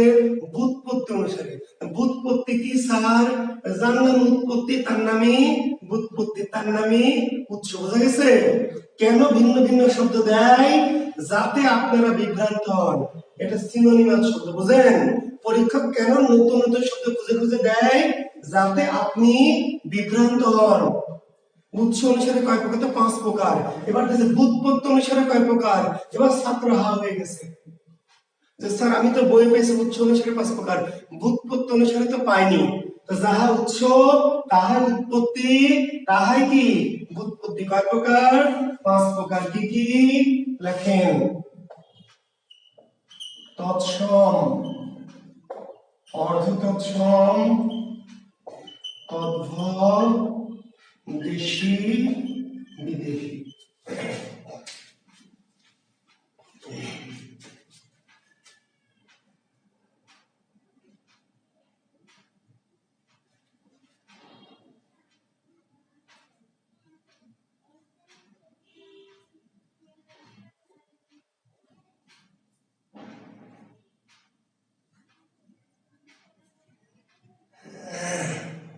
আচ্ছা, লিখলেন তৎসম, অর্ধতৎসম, তদ্ভব, দেশি, বিদেশি। শুনেন, আমি গরু গাধা বলে রাগ করে না, কিন্তু মাইন্ড করবেন না, ঠিক আছে? এটা আমার একটা মুদ্রা দোষ। এই যে গরু গাধা ছাগল মাগল বলি রে বাবা, এটা মন থেকে বলি না, এটা রাগ করে বা আপনাদের প্রতি কোনো মানে খারাপ মনোভাব নিয়ে বলি না, মনে থাকবে? এটা আমার একটা মুদ্রা দোষ। এটা আমি একটু নিজে ভাব নেওয়ার জন্য, পাণ্ডিত্য প্রকাশ করার জন্য বলি, ঠিক আছে? আপনারা মাইন্ড করবেন না, হ্যাঁ? জি।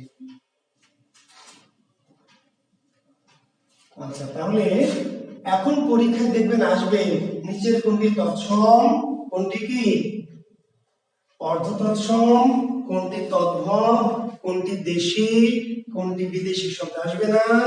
আমি খুবই গুরুত্বপূর্ণ বলেছি, বাংলাদেশে এমন কোন জবের পরীক্ষা নাই যেখানে এই শব্দ প্রকরণ থেকে প্রশ্ন আসবে না। আবার বলছি, বাংলাদেশে এমন কোন চাকরির পরীক্ষা নাই, শুধু চাকরির না, বাংলাদেশে এমন কোন পরীক্ষা নাই, অ্যাডমিশন থেকে শুরু করে প্রাইমারি, নিবন্ধন, যত রকম পরীক্ষা আছে, অবশ্যই কি এই শব্দ প্রকরণ থেকে প্রশ্ন আসবে।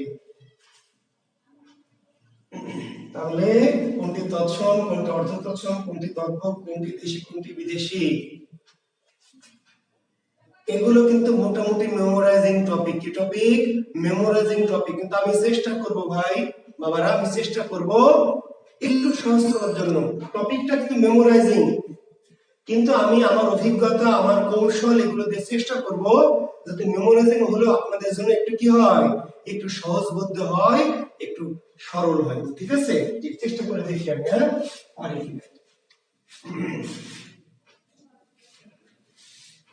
তো একটু আপনাদেরকে পিছনে নিয়ে যাব, পিছনে আজ থেকে মাত্র এই 5000 বছর আগে চলে যাব, টাইম মেশিনে চড়ে আজ থেকে 5000 বছর একটু পিছনে যাব। মানে কত সাল?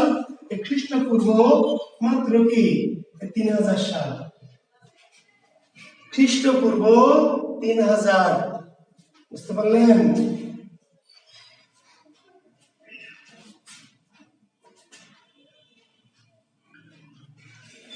এইটা হলো একটা ভারতবর্ষ, ভালো করে শুনবেন। এটি কি? এটি খ্রিস্টপূর্ব কি ভারত। আজকের ভারত নয়, কোন দিনের ভারত? খ্রিস্টপূর্ব 3000। 3000 BC বিফোর খ্রিস্টের এটি ভারত, সমগ্র ভারতীয় উপমহাদেশ, ইন্ডিয়ান সাবকন্টিনেন্ট।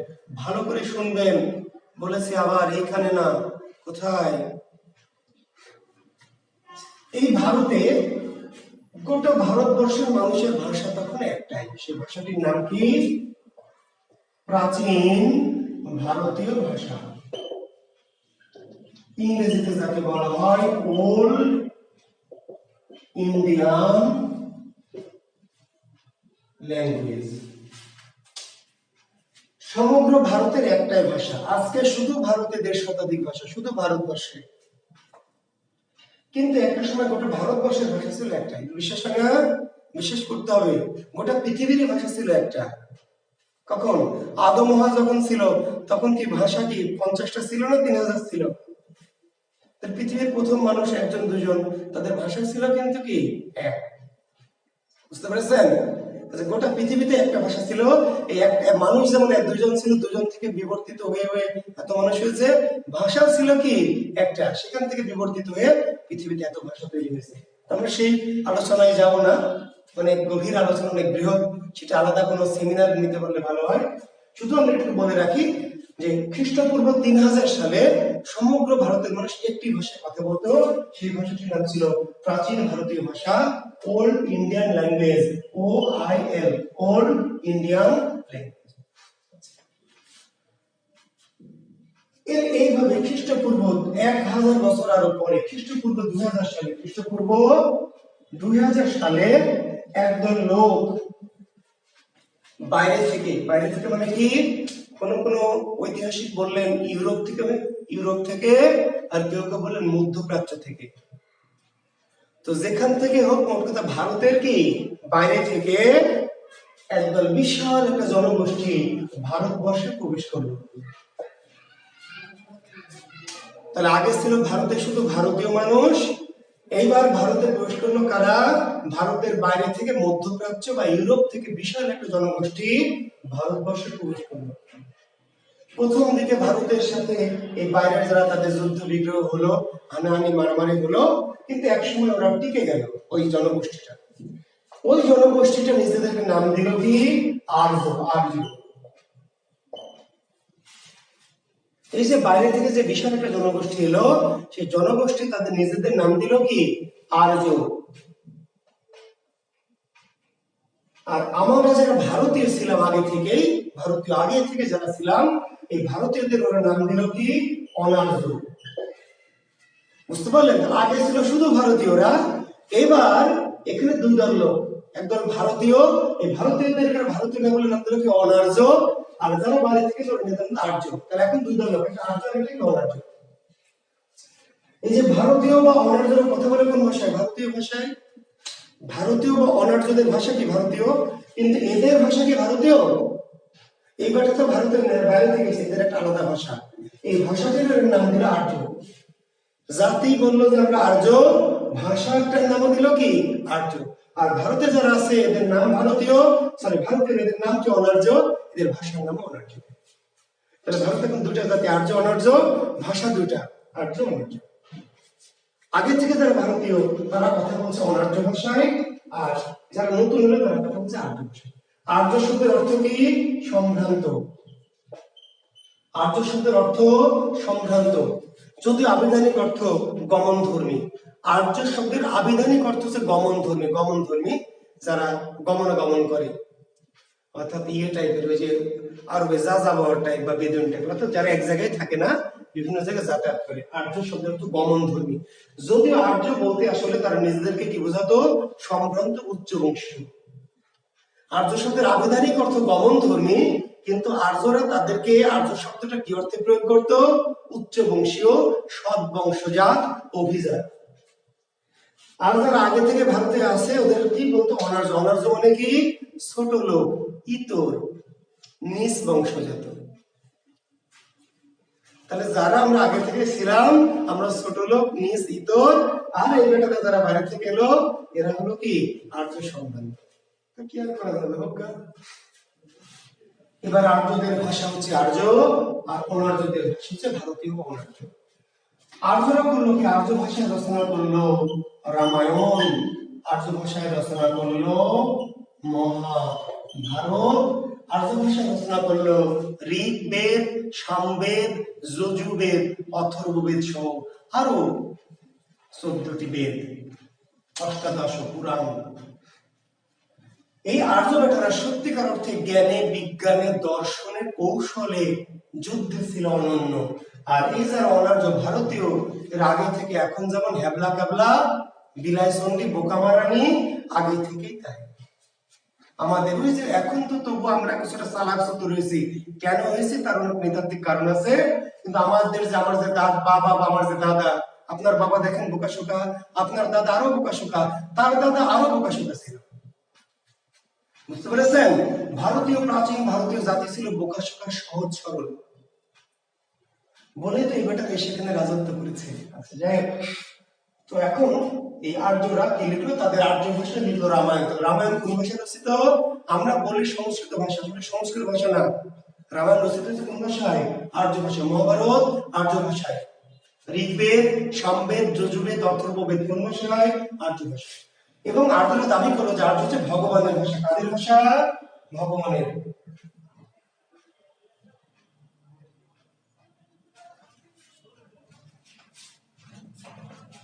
এই আর্য কাদের ভাষা? ভগবানের ভাষা, ঈশ্বরের ভাষা, স্রষ্টার ভাষা দাবি করলো তারা। অনার্যরা অন্ধবিশ্বাসী, কুসংস্কারচ্ছন্ন, এরা যা বলে তাই বিশ্বাস করে। বিশ্বাস করে নিল যে আর্য হচ্ছে ভগবানের ভাষা। তো অনার্যরা তার তো আর্য ভাষায় কথা বলে না, বলে অনার্য ভাষায়। কিন্তু অনার্য ভাষায় কথা বলার ফাঁকে ফাঁকে তাদেরও শখ জাগলো যে আর্য ভাষার কিছু শব্দ তারা কি করবে, একটু শিখবে। ভগবানের ভাষা, তাই না? দু একটা না শিখলে কেমন হয়? তারা অনার্য ভাষায় কথা বলতো, কিন্তু অনার্য ভাষার ফাঁকে ফাঁকে আর্য ভাষার শব্দ দু একটা তাদের মুখ থেকে কি করতো, শুনে শিখে নিত, নিয়ে অনার্যের মাঝে মাঝে মেরে দিত। যেমন এখন আপনারা মেরে দেন yes, no, very good, thank you, I love you, I hate you, you stupid idiot, লানসন, মেরে দেন না মাঝে মাঝে? বাংলার ফাঁকে ফাঁকে মেরে দেন তো? মেরে দিলে একটা ভাব আসে, তাই না? এটা আপনার দোষ না, এটা আপনার জিনের দোষ, ক্রোমোজোমের দোষ। ওই যে পূর্বপুরুষের জিনের মধ্যে দিয়ে আপনি এটা বহন করে আপনি আপনার ওই যে দাদার দাদার দাদার দাদার যে দাদা, দাদা, দাদা, ওই ব্যাপারটা ছিল অনার্য। আর সে অনার্য কি করতো? অনার্য ভাষায় কথা বলতো।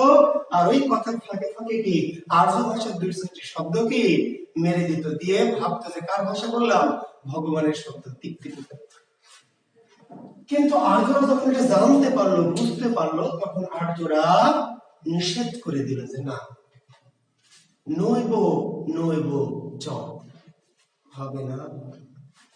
আর্যরা নিষেধ করলো, কোন অনার্য, কোন ম্লেচ্ছ, কোন ইতর, কোন ছোট লোক এই পবিত্র আর্য ভাষা ব্যবহার করতে পারবে না। করলে তাকে শাস্তি দেওয়া হবে।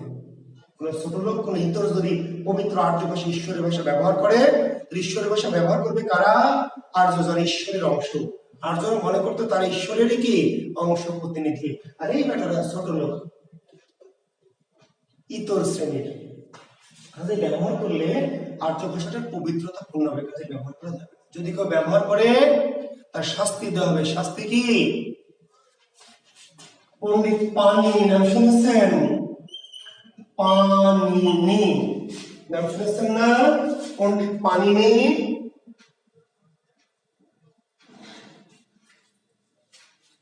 পণ্ডিত পাণিনি নাম শুনেছেন? পাণিনি ভারতবর্ষের সবচেয়ে প্রাচীন ব্যাকরণবিদের নাম কি? পাণিনি। বলেছিলাম মনে প্রথম ক্লাসে, আমি জানি না মনে আছে কিনা, ভারতবর্ষের প্রথম ব্যাকরণবিদের নাম কি? এই ব্যাটা পাণিনি। আর্য ভাষার প্রথম ব্যাকরণবিদকে পাণিনি। এমনকি মনে করে পৃথিবীর সবচেয়ে প্রথম ভাষাবিদের নাম কি? এই পাণিনি, ব্যাকরণবিদ, বৈয়াকরণ। পাণিনি কে?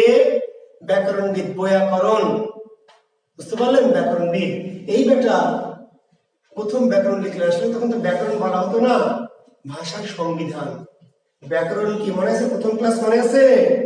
অনেকেই তো পরে মিস কল দিয়েছেন, পরে যারা মিস কল দিয়েছেন পরে ঢুকেছেন, প্রথম লেকচার 01 না, কিন্তু 1 এর আগে একটা কি 0 লেকচার অবশ্যই দেখবেন। তো পণ্ডিত পাণিনি ভাষার একটা সংবিধান লিখলো। এই আর্য ভাষার সংবিধানটা কি? সংবিধানটা হলো যে কোনো অনার্য, কোনো ম্লেচ্ছ, কোনো ইতর, কোনো ছোট লোক পবিত্র আর্য ভাষা ব্যবহার করতে পারবে না। করলে থেকে শাস্তি দেবে। শাস্তি কি? শাস্তি হলো রৌরবং নরকং ব্রজেত। শাস্তিটা কি? রৌরবং নরকং ব্রজেত। বুঝেননি? এত সহজ করে বলছি। রৌরবং নরকং ব্রজেত। বলছে অষ্টাদশ পুরাণানি, পানিনি বলেছে, পানিনি কোথায় বলেছে? অষ্টাধ্যায়ী। পানিনি রচিত ব্যাকরণটির নাম কি? অষ্টাধ্যায়ী। অষ্টাধ্যায়ী রচয়িতা কে? পানিনি। ভারতের প্রথম ব্যাকরণের নাম কি? অষ্টাধ্যায়ী। উপমহাদেশে বা গোটা পৃথিবীর প্রথম ব্যাকরণের নাম কি? অষ্টাধ্যায়ী। পানিনি রচিত প্রথম ভাষা সংবিধান অষ্টাধ্যায়ী। অষ্টাধ্যায়ীতে পানিনি বলেছে কি বলেছে? অষ্টাদশ পুরাণানি রামস্য চরিতানি চ ভাষাং মানব শ্রুতা রৌরবং নরকং ব্রজে। অষ্টাদশ পুরাণানি রামস্য চরিতানি চ ভাষাং মানব শ্রুতা রৌরবং নরকং ব্রজে। বুঝেননি? সংস্কৃত ছাত্র আছেন কি কেউ? আওয়াজ দিয়েন, নক করে। সংস্কৃত পড়েন, ভাষা বিভাগে পড়েন, এমন ছাত্র কে আছেন?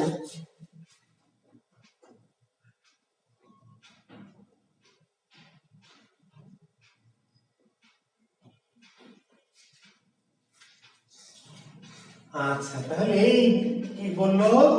অষ্টাদশ পুরাণানি, অষ্টাদশ পুরাণ যেই ভাষায় রচিত হয়েছে, রামস্য চরিতানি চ, রামের জীবনী রচিত হয়েছে, এটা পবিত্র ভাষা, আর্য ভাষা, দামি ভাষা।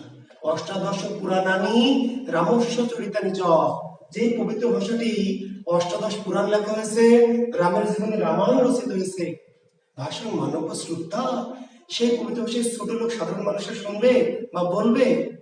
নইব নইব স, হবে না, নিষেধ করে দিল। তারপরে বলতে যদি কেউ এই নিষেধ অমান্য করে, কোন ম্লেচ্ছ ছোট লোক অনার্য যদি পবিত্র আর্য ভাষা ব্যবহার করে, তাহলে শাস্তি কি? শাস্তি রৌরবং নরকং ব্রজেত। ব্রজেত মানে নিক্ষেপ করে, ফেলে দেওয়া। ব্রজেত মানে কি? নিক্ষেপ করে ফেলে দেওয়া। তাকে ফেলে দেওয়া হবে জামার কলার ধরে। হাসছে যে মেয়েরা, যাদের জামা নাই তাদের কি জামার কলার নাই, তাহলে চুলের মুঠি ধরে ফেলে দেওয়া হবে, নিক্ষেপ করবে। কোথায়? রৌরবং নরকং, মানে রৌরব নরক।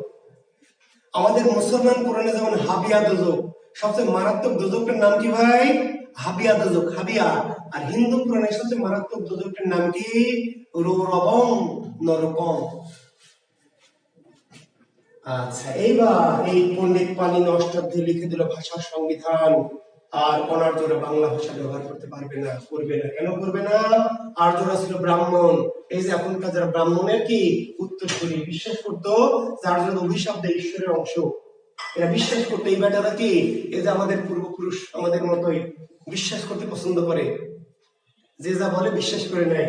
বিশ্বাস করতে আর্যর ঈশ্বরের অংশ, কাজে অভিশাপদের নিশ্চিত কি রৌরবং নরকং এ যাইতে হবে। কাজেই নরকে যাওয়া যাবে না। কি করতে হবে? তাহলে আমরা সংস্কৃত আর্য ভাষা ব্যবহার কি করবো না, আর্য ভাষা ব্যবহার করবো না, নরকে যাওয়া যাবে না, করবে না। কিন্তু কিন্তু কি? কিন্তু হচ্ছে আর্য ভাষা তো ব্যবহার করবে না, কিন্তু যেগুলো ব্যবহার করে ফেলেছে, কিছু কিছু শব্দ ব্যবহার করে করে তাদের জীবনধারার সাথে গেছে, মিশে গেছে। ভালো করে শোনেন। ধরেন আমি বাংলা টিচার, খুব ভাব নেই, তাই না, যে বাংলা ইংরেজি ফিংরেজি কি এসব স্টুপিড ইডিয়ট লামসো না, এগুলা কি সব আন্দাজে সরাল ইংরেজি ফিংরেজি, বাংলায় সব বলি না, বলছি তো, ভাব নিচ্ছি। এখন ইংরেজি টিচাররা যদি আমাকে চ্যালেঞ্জ করে দেয় যে মিয়া বাংলা ভাব নাও, ইংরেজির কোন শব্দ আপনি আর আজ থেকে ব্যবহার করতে পারবেন না। এই যে আমাদের শামীম আছে, হ্যাঁ, আমাদের ইংরেজির টিচার পড়ায়, আমাদের আমার ছাত্র এ আছে, হ্যাঁ, তো এরা যদি বলে যে আপনি তো স্যার ইংরেজি শব্দ ব্যবহার করবেন না, বাংলাদেশে যদি প্রজ্ঞাপন জারি করে শুরু হয়েছে কোনো বাংলা শিক্ষক ইংরেজি ব্যবহার করতে পারবে না, কি হবে জানেন? আমার জীবন যাপন করার রীতিমতো কি অসম্ভব। ভাব নেই কিন্তু বাংলায়, কিন্তু ইংরেজি শুধু ব্যবহার করতে না দিলে ঝামেলা। কেন ঝামেলা? এইটা আমার লাগবে, আমি আপনাদের প্রাইভেট পড়াবো, এটা লাগবে না? এই যে প্রাইভেট পড়াবো বলছি, প্রাইভেট, তাই না, কোচিং, হ্যাঁ, এই যে অনলাইনে ক্লাস নিচ্ছি, অনলাইন, এই যে আপনি টাকা বিকাশ করেছেন, বিকাশ, এই যে মোবাইল, কোন ভাষার শব্দ? আমি দোকানে যাব, এটা নিব, কি বলবো দোকানদারকে? কি বলবো? কলম দেন, দিবে? কি বলতে? মার্কার দেন। তো মার্কার কোন ভাষার শব্দ? এটা লাগবে আমার, এটা লিখবো, এটাকে কি বলবো দোকানে গিয়ে? শক্ত মোটা লেখার কাগজ দেন।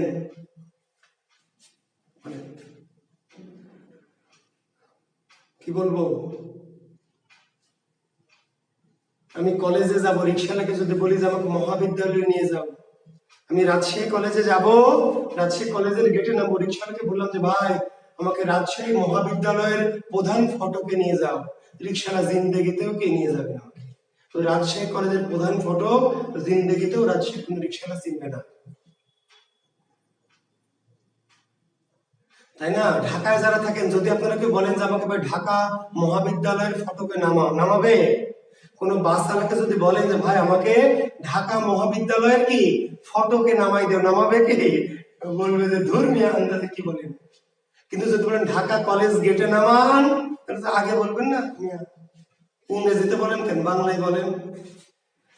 নতুন কোন ইংরেজি শব্দ আমি ব্যবহার করব না, সেটা হতে পারে, কিন্তু যে ইংরেজি শব্দগুলো আমার জীবনের সাথে কি হয়েছে, মিশে গেছে, এগুলো বাদ দেওয়া অসম্ভব। আজ থেকে আমরা আর কোনো নতুন ইংরেজি শব্দ গ্রহণ করব না, সেটা খুবই সম্ভব, কিন্তু যেই শব্দগুলো জীবনের সাথে এবার মিশে গেছে সেগুলিকে বাদ দেওয়া যায়। আর্য শব্দ আমরা আজ থেকে বলবো না, আমার পূর্বপুরুষ সিদ্ধান্ত নিলে আমরা বলবো না, কিন্তু বলবো তো না, কিন্তু কিছু কিছু যে আমরা জীবনধারার সাথে বলে বলে অভ্যস্ত হয়ে গেছে, এগুলো কি হবে? এবার করলো কি, তারা একটা বুদ্ধি বের করলো। কি বুদ্ধি? দেখেন, শব্দটি ছিল শ্রাদ্ধ, আর্য ভাষার শব্দ শ্রাদ্ধ, আর্য ভাষার শব্দ কি? শ্রাদ্ধ, শ্রাদ্ধ।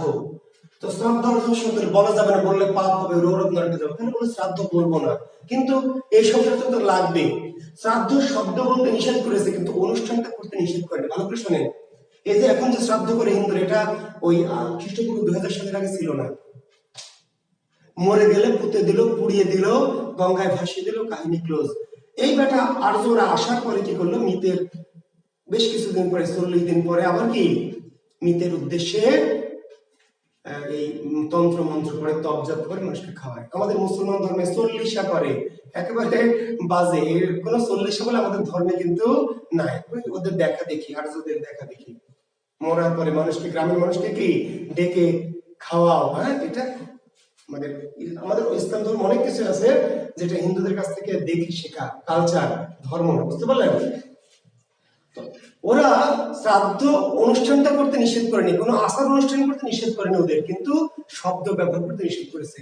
তো অনুষ্ঠানটা করবে, তো নাম দিবে কি? তো বললো যে আমরা নাম দিলাম শ্রাদ্ধ। ওদের ভাষা হলো শ্রাদ্ধ, আর্য শব্দ শ্রাদ্ধ। আমরা আর্য শব্দ বলি না, আমরা কি বলেছি? শ্রাদ্ধ, শ্রাদ্ধ। বলছে শ্রাদ্ধ কি আপনাদের শব্দ? কোথায় আছে দেখান। আপনাদের হলো শ্রাদ্ধ, আপনারা বলেন গা, আর আমাদের শব্দ কি? শ্রাদ্ধ। তাই তো ওদের শব্দ শ্রাদ্ধ, আমাদের শ্রাদ্ধ আলাদা, আমরা তো ওদের ভাষা বলিনি। এবার একটা বুদ্ধি পেয়ে গেল এই বেটা, আপনার পূর্বপুরুষ কত চালাক, যেমন গদ্দক তেমন চালাক, বুদ্ধি পেয়ে গেল কি? তার বুদ্ধি, শব্দটা হলো হস্ত, তা আমরা হস্ত বলবো না, হস্তকে বলবো কি? হস্ত, হস্ত বলবো না, হস্ত তো আর্য শব্দ, বললে পাপ হবে, বলবো না, আমরা বলবো হস্ত। একটা শব্দ হলো কর্ণ, আর্য শব্দ, তো কর্ণ বললে পাপ হবে, বলবো না, আমরা বলবো কর্ণ। শব্দটি হলো চর্মকার, চর্মকার আর্য শব্দ, বললে পাপ হবে, আমরা বলবো না, আমরা বলবো কি? চর্মহার।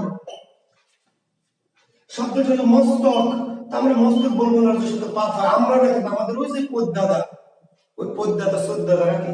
এইবার এই বুদ্ধি পেয়ে গেল, পেয়ে গিয়ে করলো কি? আগে তো 2-4টা শব্দ শুধু নিয়েছিল, 2-4টা, 5-10টা।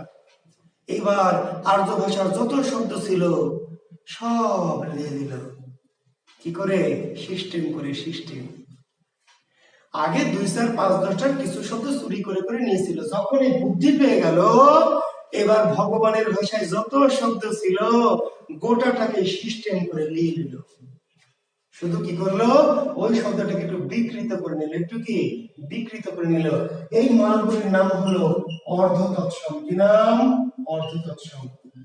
আর এই মালগুলি ডাইরেক্ট মালগুলির নাম কি? আর্য, যাকে আমরা নাম দিয়েছি কি তৎসম। ওই যে ওই মাল, আর্যদের যে মাল, এই মালগুলি হলো ডাইরেক্ট তৎসম। আর আমাদের পদ্ধতিরা যেহেতু তৎসম সরাসরি ব্যবহার করতে পারবে না, তখন তারা কি করলো, একটু বিকৃত করে, একটা আলাদা রকম একটু ভিন্ন করে নিল। এটি হলো অর্ধ তৎসম। মস্তক থেকে তারা বানালো কি মধ্য। এগুলো কিন্তু আমরা বানালাম না, কারা বানালো? কারা? আমাদের ওই পদ্মাদারা। কিন্তু আমরা পর আর একটু কাম করেছি। কি করেছি? ভালো করে শোনেন। এই যে মস্তক থেকে আমাদের পদ্মাদা শ্রদ্ধাদা বানালো মধ্য, এইটাকে আমি পরে একটু আমরা আরো ঘষে মেজে মডিফাই করে রং মং দিয়ে বার্নিশ করে এইটাকে বানিয়েছি কি মাথা। মাথা এর নাম হলো তদ্ভব। এর নাম কি? তদ্ভব। তদ্ভব। এই যে চর্মকারকে বানালো চর্ম, আর আবার পদ্মাদার। আমরা বানালাম কি? আমরা বানালাম হলো সামার। ওই যে কর্ণকে আমাদের পদ্মাটা বানালো কর্ণ, আমরা বানালাম কি কান। ওই যে হস্তকে আমরা বানালাম কি হাত। আর্য শব্দটাকে তৎসমকে ভেঙে বিকৃত করে আমাদের পুরুষ বানালো অর্ধ তৎসম। আর অর্ধ তৎসম পরবর্তীতে আমরা ঘষে মেজে রং বার্নিশ করে মডিফাই করে নতুন দিলাম। এর নাম কি তদ্ভব। তদ্ভব।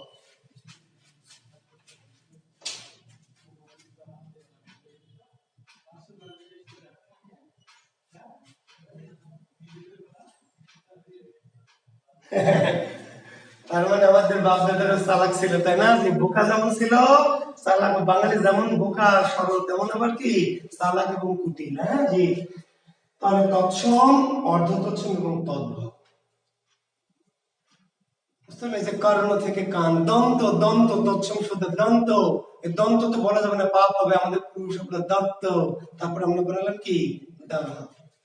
কর্মকার ছিল, কর্মকার। আমাদের পূর্বপুরুষ বানালো কম্মার, আমরা বানালাম কি কামার। ছিল রাত্রি, সেখান থেকে হলো রাত্রি, তারপরে কি রাত। অদ্য, সেখান থেকে হলো অজ্জ, তারপর আমরা বানালাম কি আজ। তৎসম, অর্ধ তৎসম, তদ্ভব। এখন বলেন, আমার যে পূর্বপুরুষের ভাষা ছিল, আমার পূর্বপুরুষের যে অনার্য শব্দ ছিল, সেগুলো গেল কই? এটা তো আমার পূর্বপুরুষের আর্য শব্দকে ভেঙে বিকৃত করে নতুন করে তৈরি করলো। তাদের একটা ভাষা ছিল না ভাই, অনার্য ভাষা বা প্রাচীন ভারতীয় ভাষা, সেটা গেল কই? ভগবানের ভাষাকে গ্রহণ করতে গিয়ে এই বেটা পদ্মা দ্বারা কি করলো, নিজেদের ভাষাকে হারিয়ে ফেলল। হারিয়ে ফেললেও 2-4টি 5-10টি থেকে গেল। হারিয়ে গেল সবই, কিন্তু অল্প কিছু থাকলে এই মালগুলোর নাম দেশি। মালগুলোর নাম কি দেশি। দেশি। আসলে আমাদের অরিজিনাল ভাষা ছিল কি ওই যে দেশি শব্দগুলা, কুলা, সুলা, ডাব, ডাগর, ডিঙ্গি, ঢেকি, ঝাঁটা, কুড়ি, টোপর, চোঙ্গা, গঞ্জ, টোপর ইত্যাদি। খুব বেশি না, 100-200-500 পাবেন না, খুঁজলে সর্বোচ্চ খুঁজে খুঁজে কি এই 15-20টা শব্দ পাবেন। যত বই 50টা বইও যদি পড়েন, তাহলে দেশি শব্দ আপনি 50টা পাবেন না, 100টা পাবেন না। কয়টা পাবেন? এই 15-20টা। যেই বই খুলেন দেখবেন যে কুলা, সুলা, ডাব, ডাগর, ডিঙ্গি, ঢেকি, ঝাঁটা, কোল, কুড়ি, তাই না, গঞ্জ, টোপর, হ্যাঁ, পেট। তার মানে এগুলো কি বলেন কি, এইগুলো হচ্ছে আমাদের ওই যে প্রাচীন ভারতের আসলে অরিজিনাল আমাদের পূর্বপুরুষদের যে ভাষাটা ছিল, সেই ভাষার শব্দ। আরো অনেক শব্দ ছিল এমন কোটি কোটি, কিন্তু ওই ভগবানের ভাষা গ্রহণ করে তারা নিজেদের শব্দগুলোকে আস্তে আস্তে ব্যবহার না করে না করে না করে হারিয়ে দিল। কিন্তু হারিয়ে দেওয়ার মধ্যে 2-4-5-10টি শব্দ কি থেকে গেছে। নাম দেশের নাম কি দেশি। তো দেশি শব্দ আর একটা নাম খাঁটি বাংলা। তো খাঁটি বাংলা কোনগুলি ভালো করে শুনেন শিক্ষার্থী বন্ধু, ভুল করবেন আপনারা। আমি আবার বলছি ভুল করবেন, আমি পরীক্ষা প্রশ্ন দিব তখন ভুল করবেন। পরীক্ষা করবে নিচের কোনটি খাঁটি বাংলা শব্দ। দেশি শব্দগুলি খাঁটি বাংলা না, দেশি শব্দগুলো দেশি, লোকাল। খাঁটি বাংলা কোনগুলি লিখে নেন। তদ্ভব শব্দের অপর নাম খাঁটি বাংলা। ওই যে পরিবর্তিত রূপের যেটা শেষ রূপ, পরিবর্তিত রূপের যেটা কি শেষ রূপ, তদ্ভব। তদ্ভব শব্দকে বলা হয় খাঁটি বাংলা বা আধুনিক বাংলা। লিখে নেন এই কথাটি, তদ্ভব শব্দকে বলা হয় খাঁটি বাংলা বা আধুনিক বাংলা।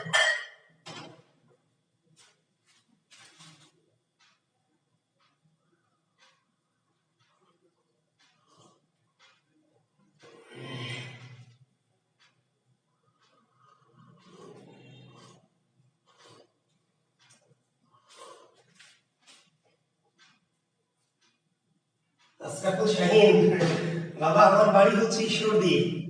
আমার অরিজিনাল দেশের বাড়ি হচ্ছে পাবনার ঈশ্বরদীতে, পাবনা জেলার ঈশ্বরদী উপজেলায়। আমি অবশ্য বর্তমানে রাজশাহীতে মোটামুটি সেটেলড আর কি। তাহলে আমি কি বোঝাতে চেয়েছি আপনার বুঝতে, শব্দগুলি মুখস্থ করছেন, কিন্তু মুখস্থ করলে আপনাকে এই ফরম্যাটটা জানতে হবে যে কেন আসলে এরকম। তাহলে আমরা যেটা খাঁটি বাংলা বলছি, আসলে দেশিগুলো কিন্তু খাঁটি বাংলা না। দেশিগুলি কি দেশি, লোকাল, হ্যাঁ। আর খাঁটি বাংলা ওই যে আমাদের পূর্বপুরুষরা আর্যকে তৎসমকে ভেঙে যে অর্ধ তৎসম করলো, সেটাকে যে আমরা মডিফাই করে নতুন রূপ দিলাম, ওটি আমাদের কি খাঁটি বাংলা, আধুনিক বাংলা। খাঁটি বাংলা বা তাহলে খাঁটি বাংলা শব্দ কোনগুলি? যে হাত, পা, নাক, কান, মুখ, চোখ, হ্যাঁ, রাত, দিন, এগুলো খাঁটি বাংলা। আর দেশি দেশি, ক্লিয়ার? ওকে। এখন শিক্ষার্থী বন্ধুরা, দেশের ভাষা দেশি বাংলা, গুড। না, খাঁটি বাংলা দেশি না, না না আশরাফুল শাহিন, খাঁটি বাংলা দেশি না। দেশি দেশি, দেশি মানে লোকাল, দেশি ভাই, দেশি মানে লোকাল, পূর্বপুরুষের লোকাল ভাষা হলো দেশি। আর খাঁটি কোনটা? যেটাকে আমরা পূর্বপুরুষের ভাষা থেকে আস্তে আস্তে অর্থাৎ ওই আর তৎসম থেকে মডিফাই করে যেটা নতুন রূপ দিয়েছি, তৎসমকে মডিফাই করে যেটা নতুন রূপ দিয়েছি, এই যে হাত, এই যে কান, এই যে সামার, এই যে মাথা, এই যে মুখ, এটা হচ্ছে তদ্ভব। তদ্ভব মানে খাঁটি বাংলা, তদ্ভবটা হচ্ছে খাঁটি বাংলা। আর দেশিটা খাঁটি বাংলা না, দেশিটা দেশি, লোকাল। আচ্ছা, এখন পরবর্তীতে ওই যে খ্রিস্টপূর্ব 2000 সালে তো এলোই, খ্রিস্টপূর্ব 2000 2000 সালে তো এলোই, ওই বেটা আর ধরা এসে তো আমাদেরকে জগা খিচুড়ি বানালোই। পরবর্তীতে 1600, 1700, 1800 সালে আবার বিশ্বের নানান জাতি আমাদের ভারতে এসেছে। খ্রিস্টপূর্ব 2000 সালে তো এলোই আর ধরা এসে তো আমাদেরকে এই জগা খিচুড়ি বানালোই ভাষাকে। 1600 খ্রিস্টাব্দ, 1700 খ্রিস্টাব্দ, 1800 খ্রিস্টাব্দ, এই সময় আবার 19 শতক, এই সময় আবার বিশ্বের নানা দেশ থেকে কি আবার জাতি এলো। এরা এসে কি করলো? এরা আবার কি আমাদেরকে আবার অনেক ভাষা শব্দ দিল। তাহলে বিশ্বের বিভিন্ন জাতিগোষ্ঠী ভারতবর্ষে কি এসেছে, এসেছে না?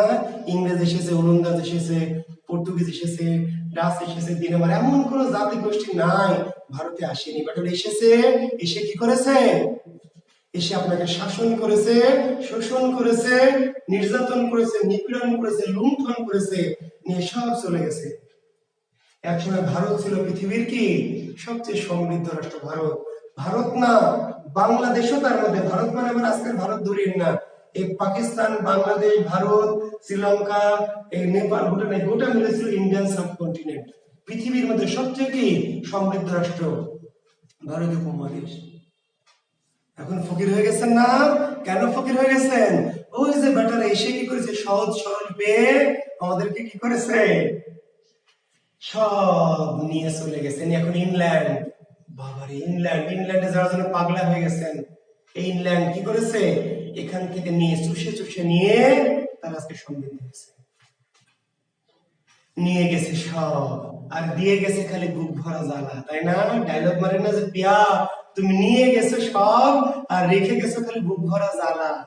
ওই পিয়ারা সব নিয়ে গেছে আর দিয়ে গেছে বুক ভরা জ্বালা। বুঝলেন? বুক ভরা জ্বালা যে দিয়েছে, এটা শব্দ পড়তে টের পাবেন যখন আরবি, ফার্সি, পর্তুগিজ, তুর্কি, তাই না, ওলন্দাজ, মারাঠি শব্দ যখন মুখস্থ করা লাগবে, তখন টের পাবেন যে জুয়েল স্যার বলেছিল বেটারা নিয়ে গেছে সবার, দিয়ে গেছে বুক ভরা জ্বালা। বেটা নিয়ে যাবি, যা দিয়ে যাওয়ার দরকার ছিল, বেটা বেয়াদব কোথাকার। নিয়ে যাবি যা, নিয়ে যা, নিয়ে তো গেছে সম্পদ গুলা, কোহিনুর মহিনুর থেকে শুরু করে মুসলিম, তাই না, পাট পাট সব নিয়ে গেছে। আর দিয়ে গেছে কি এই বুক ভরা জানা শব্দ। এখন মুখস্থ করেন আপনারা, হ্যাঁ, ঘষে ঘষে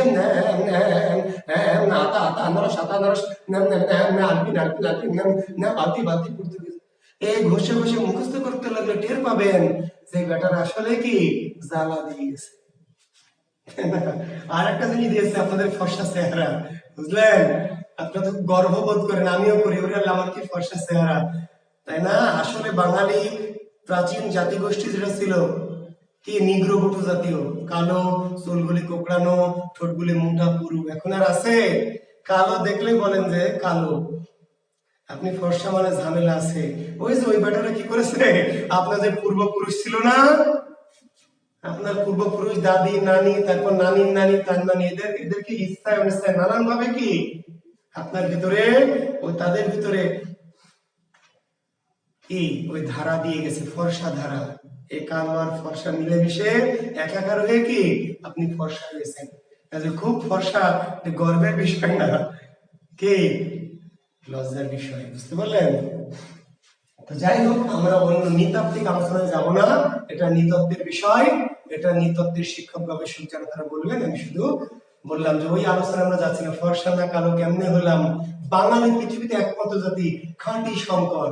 পৃথিবীতে অনেক শঙ্কর জাতি আছে, বাঙালি একেবারে কি নির্ভেজাল ভেজাল জাতি।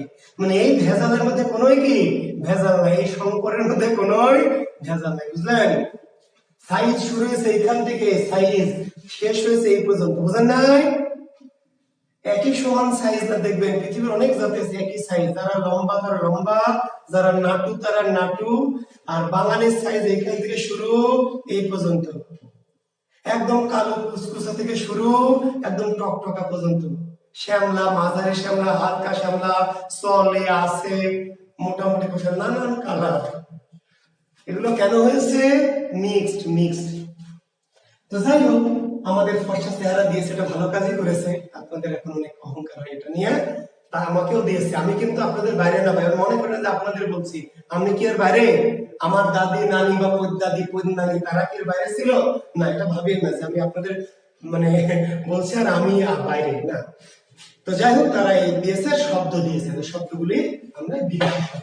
তো যাক, আজকে আর আলোচনা আগাবো না, আমরা আগামী দিন ইনশাল্লাহ। আচ্ছা, শব্দ কিন্তু আমি পড়ালাম না শিক্ষার্থী বন্ধুরা, আমি আপনাদের ভালো করে শুনেন, আমি আপনাদের প্রেক্ষাপট, পটভূমি, ব্যাকগ্রাউন্ডটা বলে রাখলাম। আমি আপনাদের শব্দতত্ত্বের পড়লাম কি, শব্দতত্ত্বের পড়লাম, ভালো করে শুনুন। মৌলিক শব্দ পড়লাম, শব্দিত পড়লাম, মৌলিক শব্দ ভালো করে পড়লাম, পড়ে নেবেন, বুঝে নেবেন, দেখে নেবেন। আমি আপনাদের যৌগিক রুড়ি যৌগিকটা পড়িয়ে বুঝিয়ে দিয়েছি, দেখে বুঝে বুঝে পড়বেন, মেমোরাইজ না। কেন যৌগিক, কেন রুড়ি, কেন যৌগিক, ক্লিয়ার? এই যে এখানে আমরা যেগুলো করলাম, তৎসম, অর্ধতৎসম, তদ্ভব, দেশি বিদেশি, আমি কিন্তু এটা পড়ালাম না, এটার আমি আপনাকে জ্ঞান দিলাম, জ্ঞান সবক দিলাম। এই জ্ঞান দিয়ে আপনার জ্ঞান বাড়লো, বললেন যে স্যার কি মাল হেভি জিনিস পড়ালো, এটা দিয়ে বিসিএস আপনার কাজ হবে না। ভালো করে শোনেন, অ্যাডমিশন আপনার আমার এই আলোচনা দিয়ে আপনার কোনো কাম নাই। হ্যাঁ, কাম একটা আছে, জ্ঞানের গভীরতা বেড়েছে, জ্ঞান বেড়েছে, এটা ঠিক আছে, কিন্তু আপনার যে কাম, যেটা কাম, অ্যাডমিশনে প্রশ্নের উত্তর করতে হবে, বিসিএস এর প্রশ্নের উত্তর দিতে হবে, ব্যাংকের প্রশ্নের উত্তর দিতে হবে, এইটা আপনার এই আলোচনা দিয়ে হবে না। তাহলে আপনাকে চেনার উপায় লাগবে, কি লাগবে? চেনার উপায়। একটা শব্দ, তৎসম শব্দ তো হাজার হাজার লক্ষ লক্ষ, আপনি কেমনে বুঝবেন এটা আমার ওই ভগবানের ভাষা ছিল, তারপরে এটা আমার পদ্মা দ্বারা ভেঙে নিয়েছে, কেমনে বুঝবেন? আমি তো তখন গল্প বললাম, কাহিনী বললাম, ইতিহাস বললাম, আপনি জানলেন, বুঝলেন, ভালো লাগলো। ভালো লাগা দিয়ে তো ভাই কাম হবে না, ভালো লাগা দিয়ে কাম আছে না? বলছে ধর ভালো লাগে লাভ কি, হাতি ধরতে দেয় না। প্রেম এখনকার যুগের, বুঝেন নাই? খুবই মেয়েটা খুবই ভালো, কিন্তু লাভ নাই। কেন লাভ নাই? ভালো হয়ে লাভ কি? ভালো হয়ে লাভ আছে? 6 মাস, 1 বছর, 2 বছর ঘুরেন, হাতি ধরতে দেয় না, হাতি ধরতে দেয় না, গাল ধরবেন কখন আর কোমর ধরবেন কখন, বুঝছেন না? এটা ভালো হবে না, বুঝেন নাই? তাহলে ভালো হলে আপনার লাভ কি? তাহলে কোনটা দরকার? যেটা হাতও ধরতে দেয়, গালও ধরতে দেয়, কোমরও ধরতে দেয়। তাহলে আমার এই এত কিছু বলে জ্ঞান বাড়লো, ভালো লাগলো, কোনো কাম নাই। লাগবে আমার কি? আমার লাগবে অ্যাকশন, কাম। কেমনে কাম হবে? লেখেন তৎসম চেনার উপায়। আর 5 মিনিট পড়িয়ে ছেড়ে দেবো। জি, তৎসম সেনার উপায় লেখেন, তৎসম সেনার উপায়।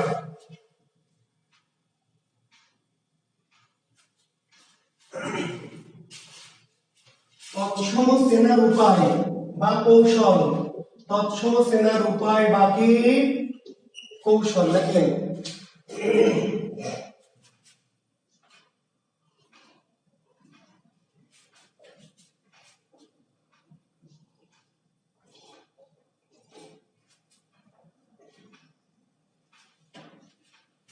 আচ্ছা ঠিক আছে, আচ্ছা লিখেছেন তৎসম সেনার কি উপায় বা কৌশল লেখেন।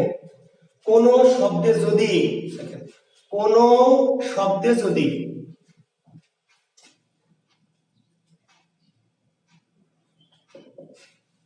পেট কাটা মূর্ধন্য স, পেট কাটা মূর্ধন্য স, তাই না? পেট কাটা না? জি হ্যাঁ, পেট কাটা মূর্ধন্য স, পেট কাটা মূর্ধন্য ন, জফলা রফলা রেফ রি দীর্ঘ ই দীর্ঘ উ অনুস্বার বিসর্গ।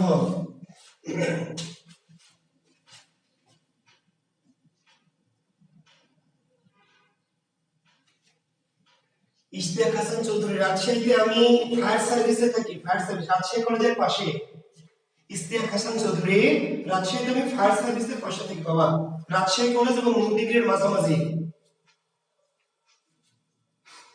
আচ্ছা, কোন শব্দে যদি মূর্ধন্য স, মূর্ধন্য ন, জফলা রফলা রেফ রি দীর্ঘ ই দীর্ঘ উ অনুস্বার বিসর্গ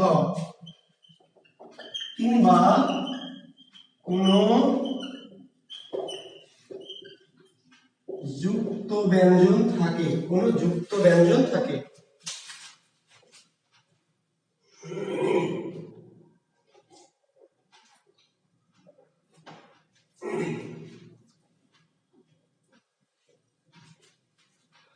তাহলে কোন শব্দে যদি, কোন শব্দে যদি মূর্ধন্য স, মূর্ধন্য ন, জফলা রফলা রেফ রি দীর্ঘ ই দীর্ঘ উ অনুস্বার বিসর্গ কিংবা কোন যুক্ত ব্যঞ্জন থাকে, তা তৎসম শব্দ, তা তৎসম শব্দ।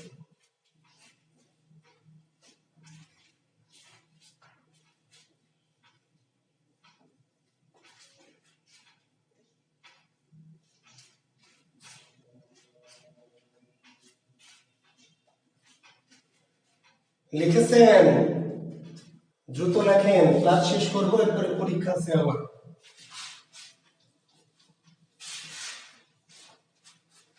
এখন দেখেন শিক্ষার্থী বন্ধুরা, ভালো করে লক্ষ্য করেন।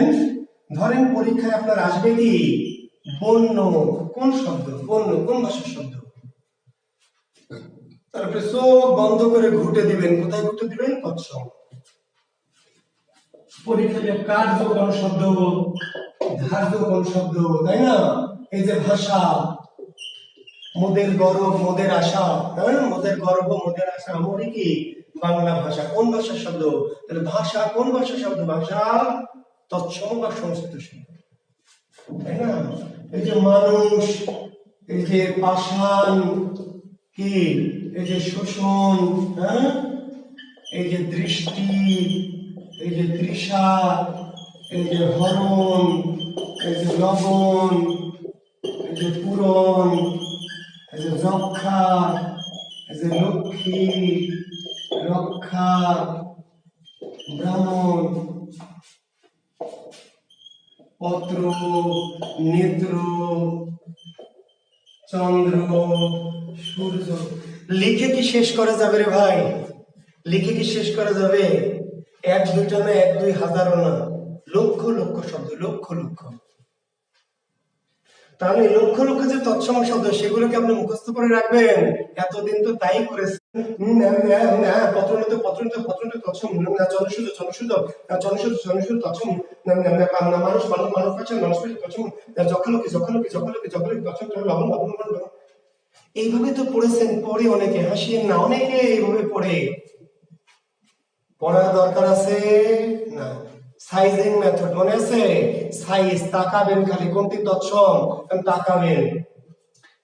সাইজ আপনাকে বলে দিবে তৎসম, আপনার মনে রাখার কোনো দরকার নেই। সাইজ বোঝেন না? সাইজ, যে সাইজ দেখে প্রশ্ন চোখের কানে সাথে এই যে এখানে তাকাবেন, ওই যে তৎসম। এই যে লবণ কেন তৎসম, মূর্ধন্য আছে। পাষাণ কেন তৎসম, মূর্ধন্য আছে। সৌম্য কেন তৎসম, রফল আছে, রেপ আছে, দীর্ঘ আছে। তাকান তো, হাজার হাজার লক্ষ লক্ষ শব্দ আপনাকে দিবে, এক দুইটা না, লক্ষ লক্ষ শব্দ যাই দিবে, যা দিবে আপনি তাকাই বলে দিবেন, তাকাই। আর হাজার বছর ধরে পড়বেন আর ভুলবেন, পড়বেন আর ভুলবেন, পড়বেন আর ভুলিয়ে ফেলবেন, কোনো কাম নাই।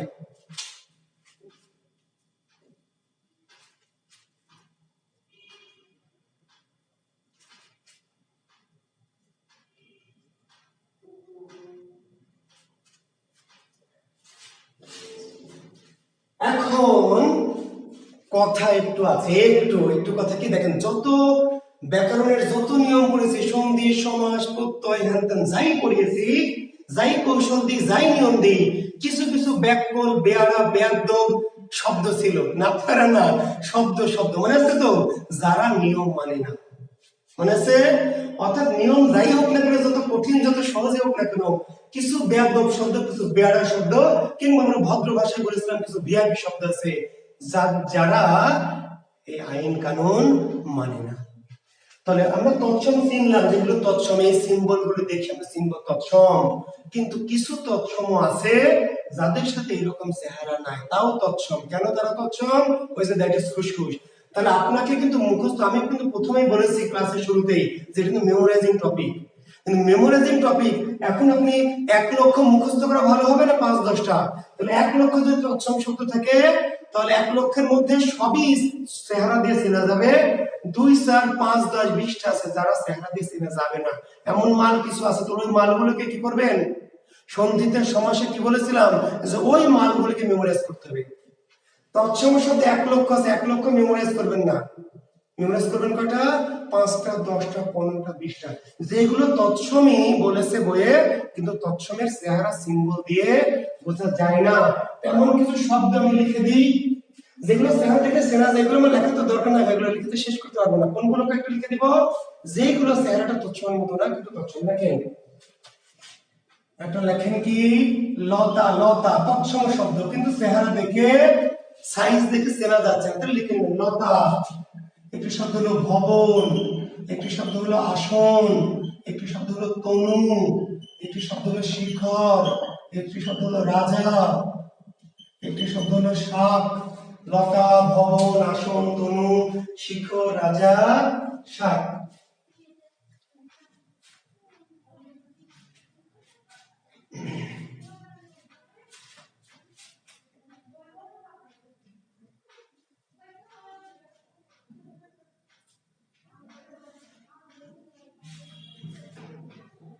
ঠিক আছে? আচ্ছা, এখন আপনি যখন পড়বেন, আপনাকে বলেছি কিন্তু আপনাকে পড়তে হবে, বই আপনি পড়বেন, তৎসম শব্দের তালিকাটা পড়ছেন, পড়তে গিয়ে দেখছেন যে হ্যাঁ শব্দ দিয়েছে গ্রহ, তাহলে গ্রহ তৎসম শব্দ, সাইজ থেকে বোঝা গেল, তাহলে পড়ার দরকার নাই। নক্ষত্র বোঝা গেলে পড়ার দরকার নাই, তাই না? হঠাৎ করে একটা পেলেন, আমি তো লিখে দিলাম, এর বাইরেও যদি 2-একটা পান যাদের চেহারার সাথে মিল নাই, কিন্তু তৎসমের তালিকায় আছে, তাহলে কি করবেন? এই তালিকার নিচে লিখে নেবেন। যদি সিম্বলের সাথে মিলে যায় তাহলে তো সেটা আপনার লেখার দরকার নাই, বাদ, সাইজ দেখে অটোটা বাদ, পাস। তৎসম শব্দের তালিকা পড়তে গিয়ে যদি আপনার মনে হয় যে স্যার আপনি যেগুলো লিখে দিয়েছেন তার বাইরেও 2-একটা আমি পেয়েছি যাদের চেহারার সাথে তৎসমের চেহারার কি মিল নাই, তাহলে ওইগুলো আমাদের তালিকার নিচে আবার যুক্ত করে নেবেন, নিয়ে আপনি মুখস্থ করবেন। তাহলে মুখস্থ করবেন কোনগুলো? এই শত শত গুলো না, কোনগুলো? যার চেহারা তৎসমের মতো না কিন্তু তৎসম। ক্লিয়ার? হ্যাঁ, আজকে এই পর্যন্তই রাখবো, ইনশাআল্লাহ আগামী দিন বাকি অংশটুকু অর্ধ তৎসম কেমনে চিনবো, তদ্ভব কেমনে চিনবো, দেশি এবং বিদেশি। ঠিক আছে? তো আজকে রাখছি শিক্ষার্থী বন্ধুরা, পরীক্ষা দিতে হবে আমাদের। হ্যাঁ, আমি জাস্ট 11টায় প্রশ্নটা দিব, আমার বলা আছে পরীক্ষার, আমি ক্লাস যখনই ছাড়ি পরীক্ষার প্রশ্নটা কখন দিব? 11টায়। ক্লিয়ার? তাহলে আজকে 11টায় আপনারা পরীক্ষা দিবেন কিসের? বিগত প্রত্যয়ের। জি, তো চেষ্টা করলাম মেমোরাইজিং টপিক শব্দ উপকরণটি অনেক মেমোরাইজ করে পড়ে কোচিং মোচিং গুলোতে পড়াই না, জাস্ট মেমোরাইজই করতে বলে। তারপরে আমি আমার অভিজ্ঞতাটা, আমার যে অনুভূতিটা, আমার নিজের যে পড়ার স্টাইল সেটা আপনাদের সাথে শেয়ার করলাম। আশা করি আপনারা কিছুটা হলেও উপকৃত হবেন। একটু উপকৃত যদি হন, একটু যদি আপনাদের ভালো লাগে, একটু যদি মনে হয় যে হ্যাঁ স্যার পড়াটা একটু হলেও কি সহজ হয়েছে, সেটুকুই আমার সফলতা, আমার সার্থকতা। ঠিক আছে, তো ভালো থাকবে সবাই। তোমাদের সঙ্গে নিশ্চয়ই আবার সামনের দিন দেখা হবে। কি কবে দেখা হবে আবার? এই তো শুক্রবারে, তাই না? শুক্রবার কয়টায় ক্লাস? 3:30টায়। আমি নোটিশটা দিব, শুক্রবার ক্লাস কয়টায়? 3:30টায়। কারণ অনেকে একটা আপত্তি করেছে যে স্যার 4টায় আসর মাগরিবের নামাজ একটু ঝামেলা হয়। তাহলে আগামী শুক্রবার ক্লাস শুরু হবে কয়টায়? 3:30টায়। হ্যাঁ, তো ভালো থেকো। ধন্যবাদ শিক্ষার্থী বন্ধুরা। আল্লাহ হাফেজ।